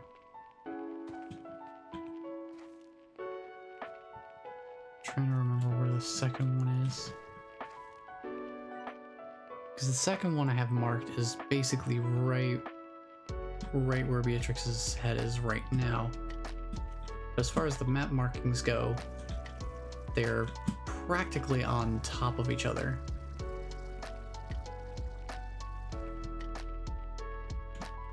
For some reason I cannot find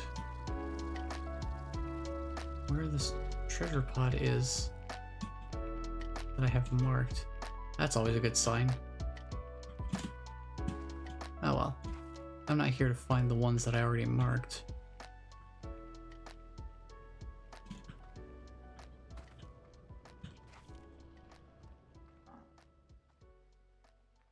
We're here to find the last one that I haven't marked.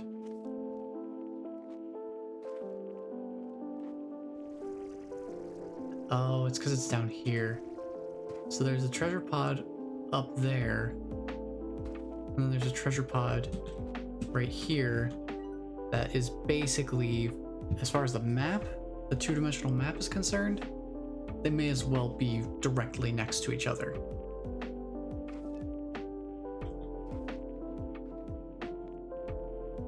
But as we can see, that's clearly not the case because they're vertically in very different locations. And then there was one treasure pod in here we already got. I searched this area pretty thoroughly last time, so I don't need to go through there again. I know that much for certain. Save a little bit of time there.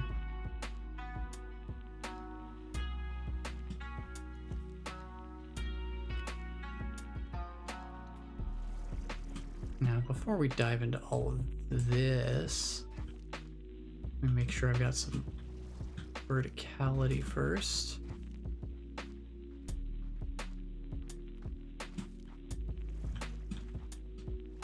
I usually find it to be a good idea to start your search with kind of an eagle-eyed view. Just really be able to hover over everything. Sometimes a broad overview can help you locate some things that might be a little more hidden by just being around corners and that sort of thing.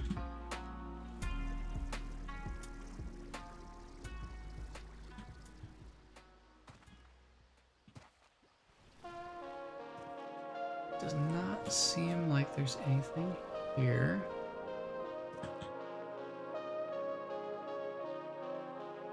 I don't see anything there.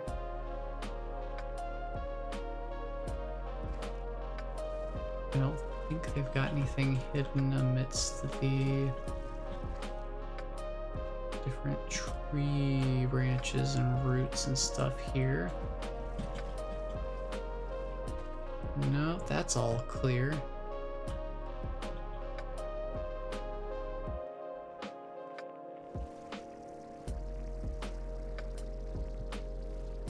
I'd say nothing suspicious going on there.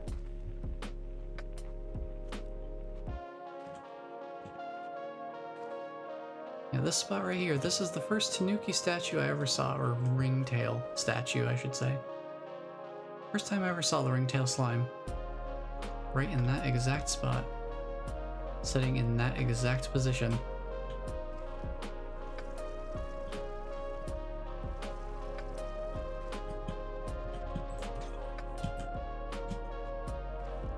I had no idea what it did the first time I saw it. Just like, huh. Interesting little statue.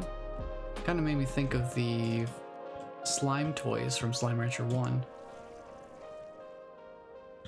Where there were just these little, well, not so little, but these toys that you could find in the world, and each slime had a preferred toy that would basically keep them happier longer. It would keep their mood up for longer periods of time. Or rather, make their happiness decay slower. Wait. We've done it. It is done. Golden cotton statue, we found them all. We searched pretty much the entire map. But going through thoroughly proved to work out in the end.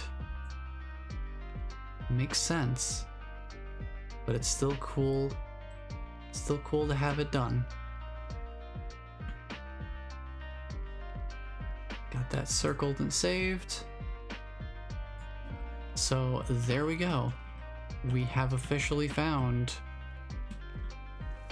all of the treasure pods that exist in the Song of the Sabers update.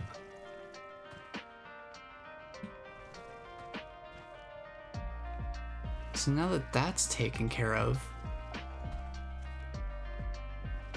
I do think it would behoove us to head back to base,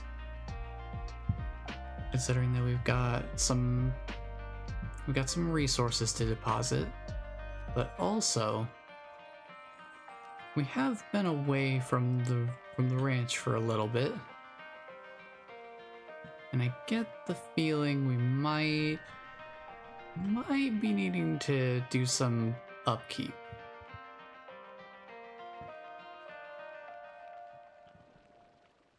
Just a little bit. Well, let's start by checking our messages. Oh, got a lot of people calling us here. Ooh, we can make pink bonsai. Pretty. Got some more rainbow grass. Good stuff. Take a look at this. Oh, it's not too bad. We're up to 78. That's not too bad. I thought it was gonna be worse. I thought it was gonna be one of those cases where we come back and everything's overflowing again. But no, we're all good. Let's see how we're looking on resources. We got some deep brine, lava dust, perfect snowflakes, and sunsap are new. Sunsap I've only found one. I only have one of. I don't think I've seen a natural deposit of it. And apparently it only shows up in daytime in the Powderfall Bluffs area. So that might be something we go take a look at real quick, see if we can figure out what it looks like when it actually is a harvestable resource in the world. I think that would be good to know. considering that some of the higher end upgrades in the slime science actually require this item.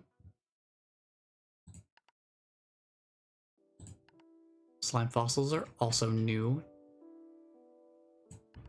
So we got a few different new resources to go along with the new zone, basically.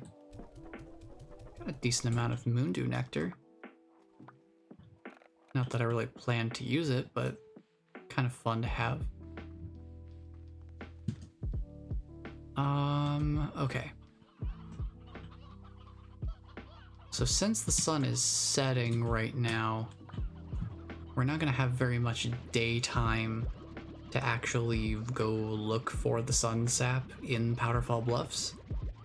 So let's take this moment to handle our upkeep. So once we've done this, if we're done before sunrise, we could always just sleep until sunrise and just have ourselves ready to go that way. That way we can just go straight to the Powderfall Bluffs and immediately start looking for sunsap, just to try and see what it looks like. Not that I'm planning to do very much farming, since we've done what we needed to do.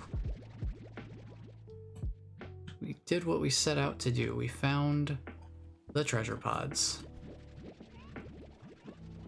I'm honestly kind of surprised that it didn't take longer, considering how last time went. But you know what? I'm just as happy that it didn't take a super long time to find them all. I think it also helps that now I have the knowledge of having explored these areas before. So I'm not having to deal with quite as much of a learning curve, where it's like I'm learning the layout of the world at the same time that I'm trying to find all these treasure pods that are in some very obscure corners and little hideaways in the world.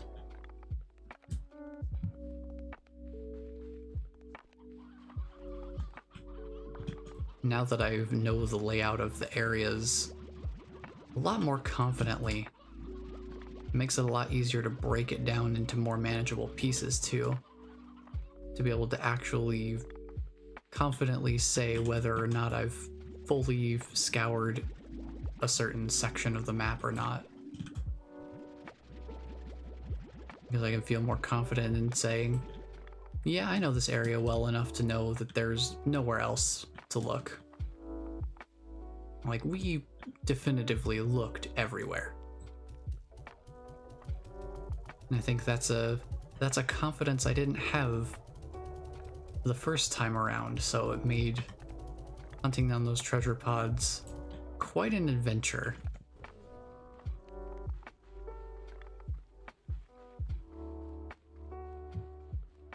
And I was definitely playfully losing my mind by the time we've got down to just the final treasure pod in the Ember Valley. Because boy, that thing was hidden in an interesting spot. That one spot I showed off toward the beginning of the stream. Those vines, man, like, if you're not really paying attention, you could easily miss that there's any sort of entrance behind them.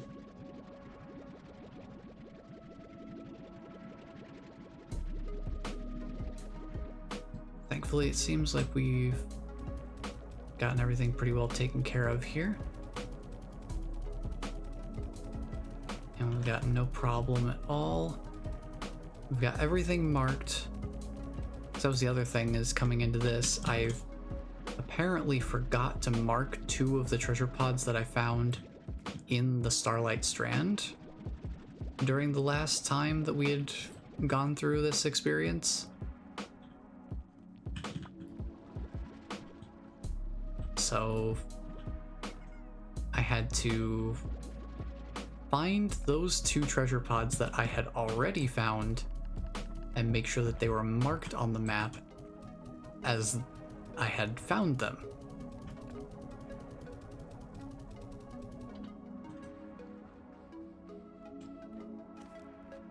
So that was fun. Thankfully, it didn't take too long to do, and just kind of meshed with looking for the new treasure pods, because Starlight Strand had new treasure pods to find.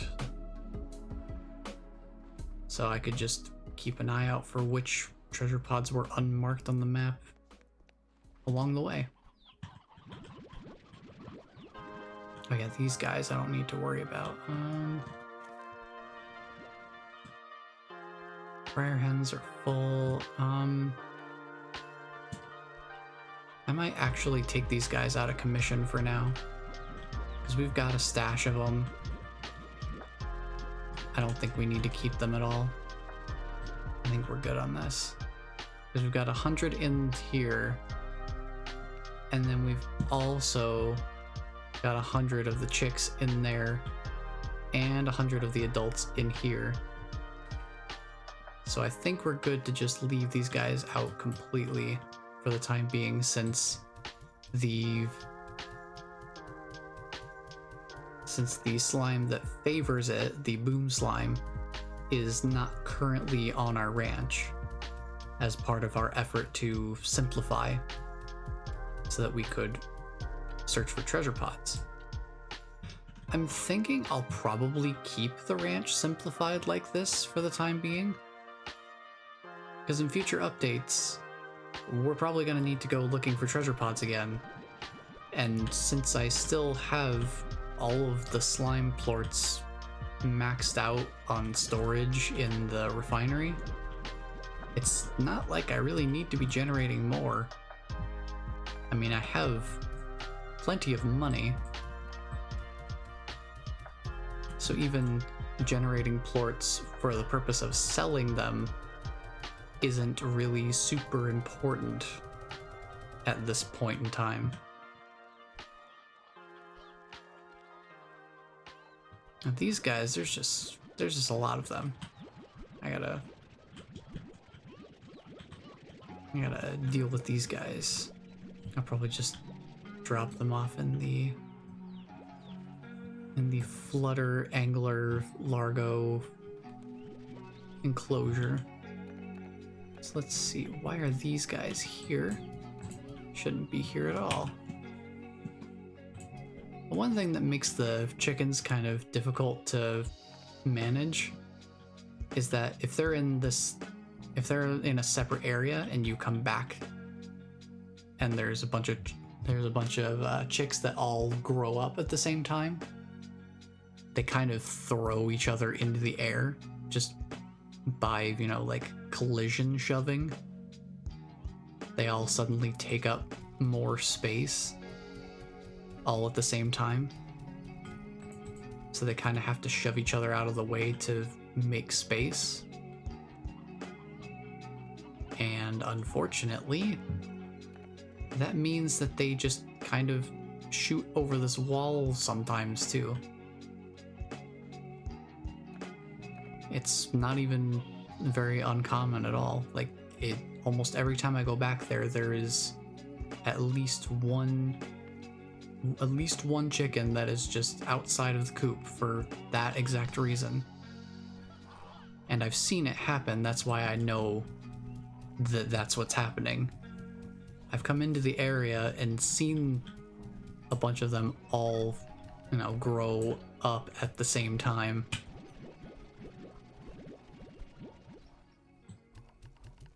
And, like, launch each other out of the coop. And it's like, oh, well, that explains a lot. And that's why I've been saying that I would love to have... You see how these corrals, they have like an air net to keep the slimes from just jumping out over the top, which is particularly common with the more feline type slimes, like the tabby and the hunters, which this is a Largo combination of both of them. So you can imagine how that goes. But any slime that's sufficiently upset or unhappy will be more prone to jumping out of the corral. But I really feel like it would be good if the chicken coops also had an air net. Just so that they're not getting bounced out all the time when you have, you know, more than maybe a few of them growing up at a time, because to keep up with even the slowest auto feed settings on the corrals, what I usually do to keep up with them is I have 2 roosters and 10 chickens.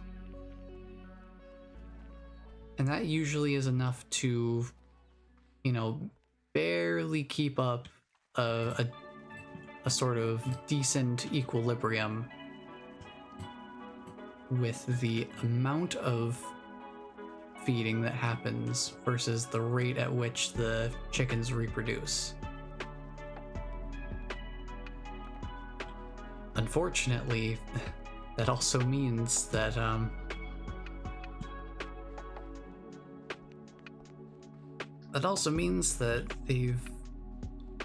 they start to build up pretty quickly. So they start shoving each other out pretty immediately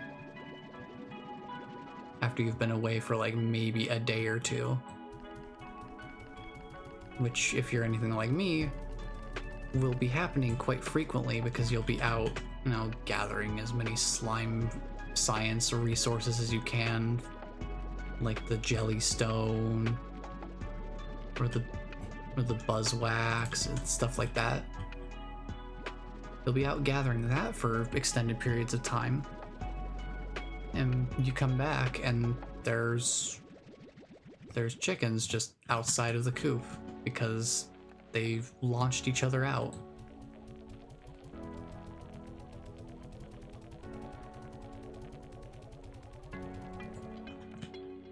And the thing is, I don't even think it's really so much the quantity of the chickens. It's the way that the game kind of queues up actions while you're gone. And then suddenly executes them all at the same time when you're within the loading area. So like going to one of these ranch expansions and having all of the aging processes for the chickens, it all happens at the same time. I think that's where the biggest issue comes in. It's not that there's necessarily a huge number of chickens in here. It's just the fact that they all end up competing for space simultaneously during that one particular moment where they all age from chicks to chickens.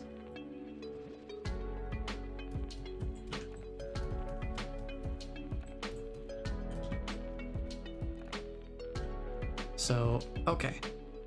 Since the egg seems to have completely disappeared at this point, now we know that with the Yolky Slime, we should try opening the egg ourselves next time. And we'll just see what happens.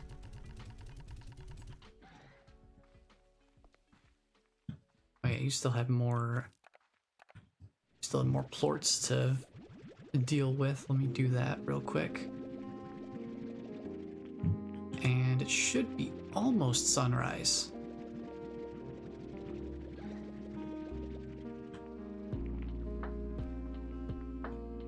So I think we should be pretty close to all right to just straight up head out to the Powderfall Bluffs and just say whatever to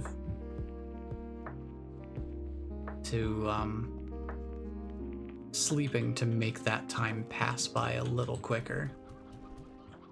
I feel like we're close enough that we could just go there and try to find some good candidates for spawn locations, which I'm operating off of purely a best guess kind of scenario because I have never seen the natural spawns for them.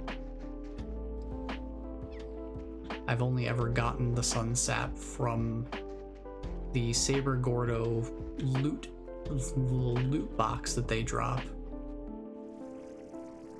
It drops some money, some food or whatever, and some rare resources, including sunsap.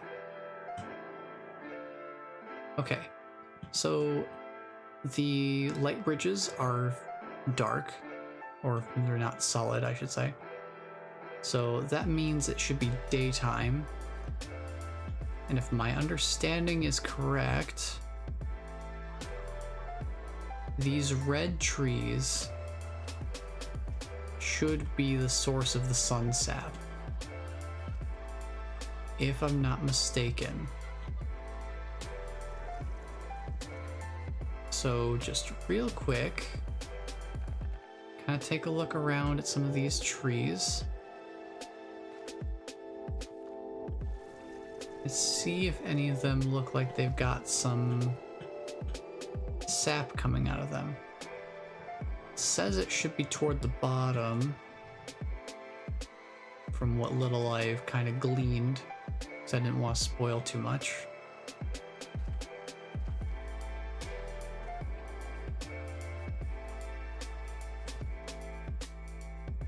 But I do remember distinctly they said red trees. And I'd say these trees are pretty red.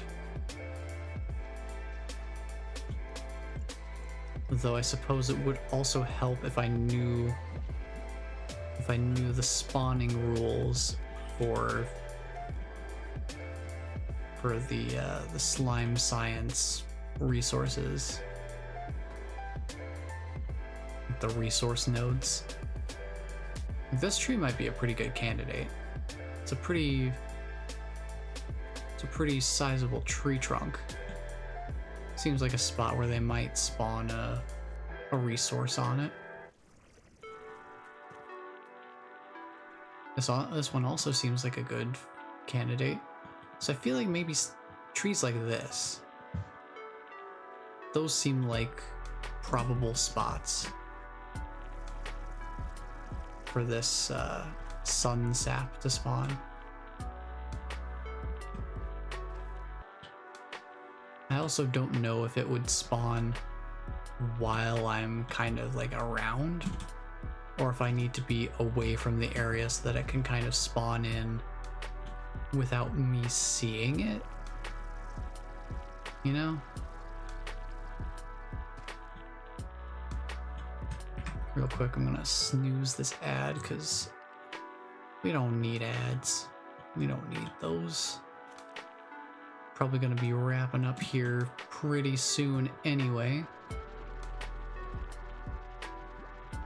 since we've done basically what we've set out to do, and I could probably use a nap, so I'm still feeling a little bit tired,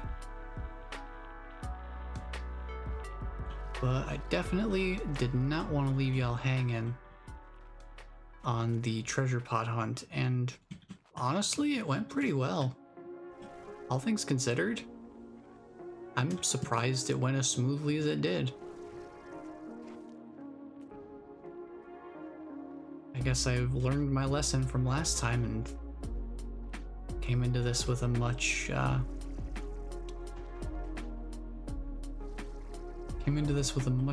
clearer approach.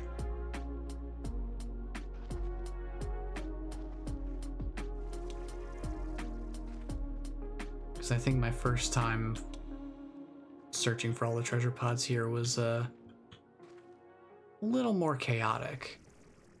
It wasn't quite as slow and deliberate as how I took it this time around. Hey, slow and steady really paid off here. Still not seeing any sun sap. I might take a look at a video or something sometime today after I've, you know, had a nap. Maybe sometime after dinner, perhaps. Because I'm not really seeing anything that looks like sun sap.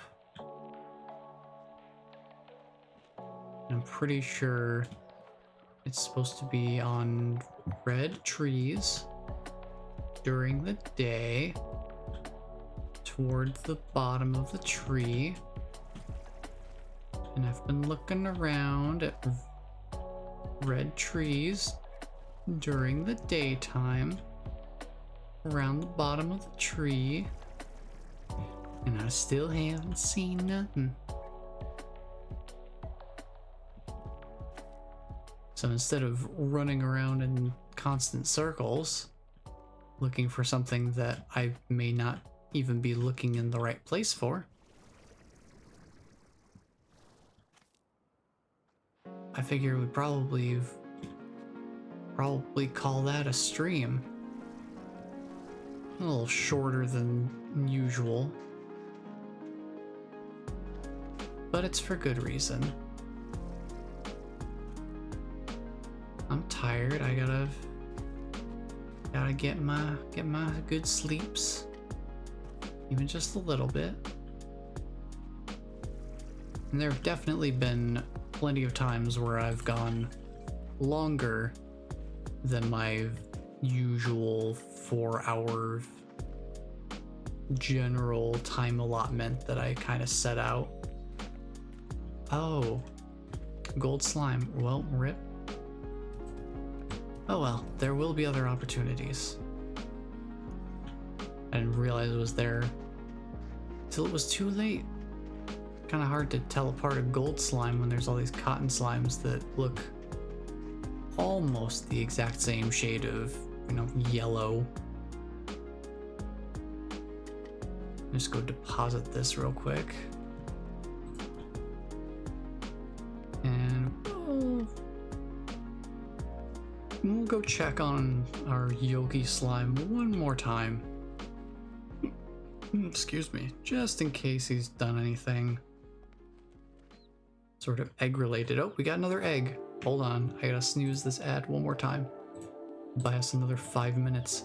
All right, let's see what happens if I open this egg. Oh, that's how you get Yolky plorts. And you also get some chicks of the same type of hen as what they're occupied. Nice. Well, that's convenient. Only 4 at a time though, so very similar to the fire slimes in that way, where you're gonna have to do some more active quantity versus you're gonna do a lot of quantity if you want a lot of the plorts. But now we know how to get the Yolky plorts.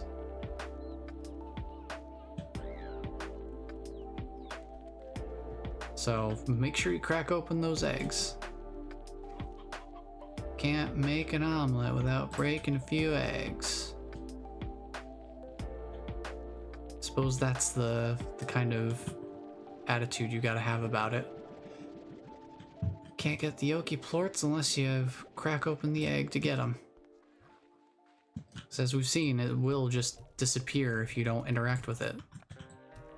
So, all right, well, I think that pretty much solves every remaining quote-unquote mystery that we had up to this point.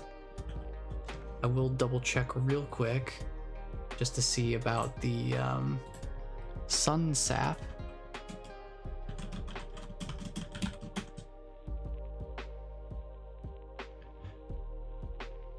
So I am curious where that actually goes, like where it actually exists. There are currently 13 spots, so we were looking in the right spots. Somebody did post a Steam guide for it, and it is on thick trees. It makes sound like every other world resource of the same kind of thing. Will only spawn on the trunks of red pine and palm trees. This includes fallen logs. Interesting. On thick trees, remember to look up. Okay. Oh, sunsap does not despawn at night, but I'm not sure if it will spawn when you enter the location at night. So I think we were a little early.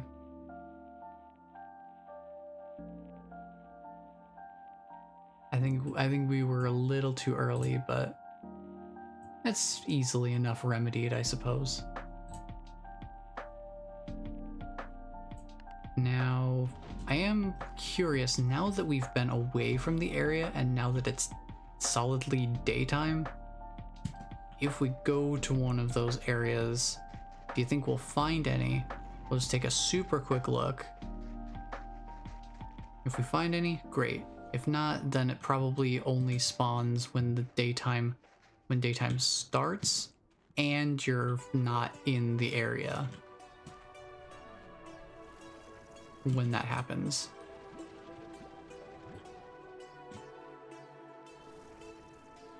But yeah, this like forested area. This forested area is where you would actually find it. And on thick trees, remember to look up. So those thicker trees do have something to them. At least in that aspect. Yeah, I figured just take a super quick look. Because these resources definitely were not here before. So here's a thicker tree, could look up, just see if there's anything, doesn't look like it.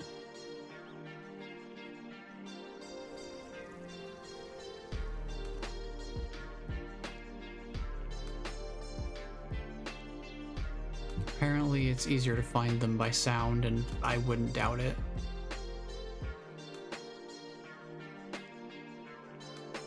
But yeah, like every resource makes sort of like a gentle, distinct sound whenever you're nearby. So I'm guessing that it only spawns like right at the beginning of the day. So that means you can't be in the Powderfall Bluffs when morning starts, like when daytime actually officially starts. Otherwise, it won't spawn at all. But now I think we can say that pretty confidently. So yeah, we'll head back to the conservatory and we'll call it a stream.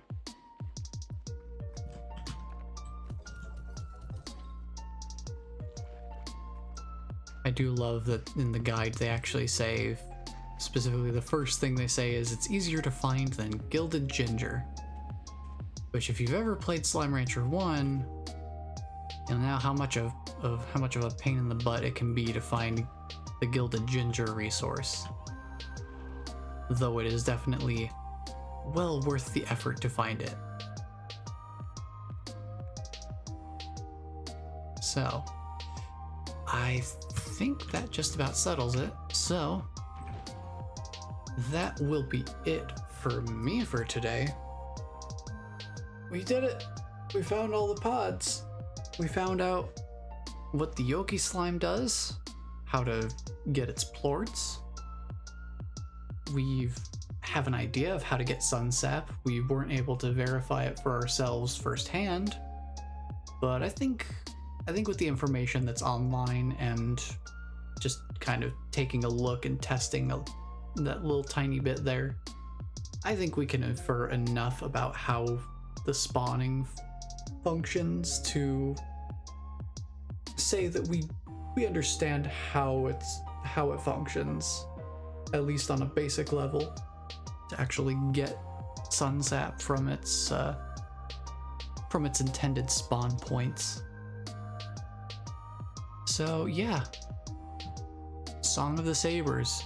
Very much interested to see where they go with it from here, because they're saying that future updates they're looking more into adding some new mechanics and some new gameplay elements. And I'm curious what that means to them and what that means for the Slime Rancher experience. I don't know. I'll just be happy when we finally have our drones back, because then I can automate again.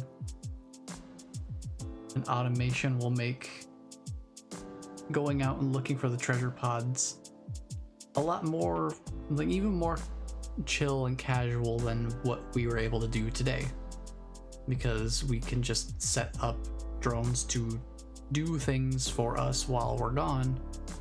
And they're not a perfect solution by any means, but they can at least sort of delay the inevitable a little bit longer.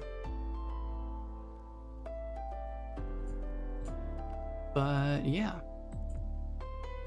that'll be it for me for today. Thank you all so much for being here and hanging out.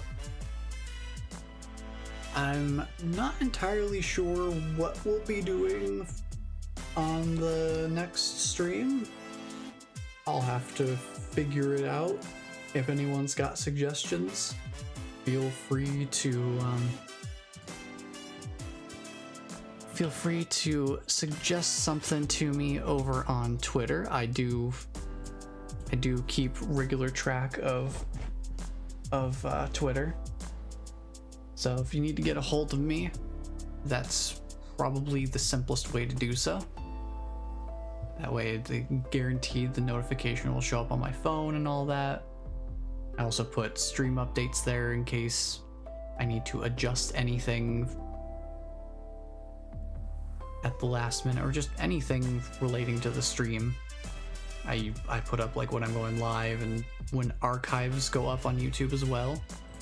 For anyone who hasn't caught up on any of on the archives, or wants to see the rest of our Slime Rancher 2 journey up to this point, you can check out the archives over on the YouTube channel. About 30 seconds before Twitch runs an ad, so I'm gonna wrap up pretty quick here, because ads are lame.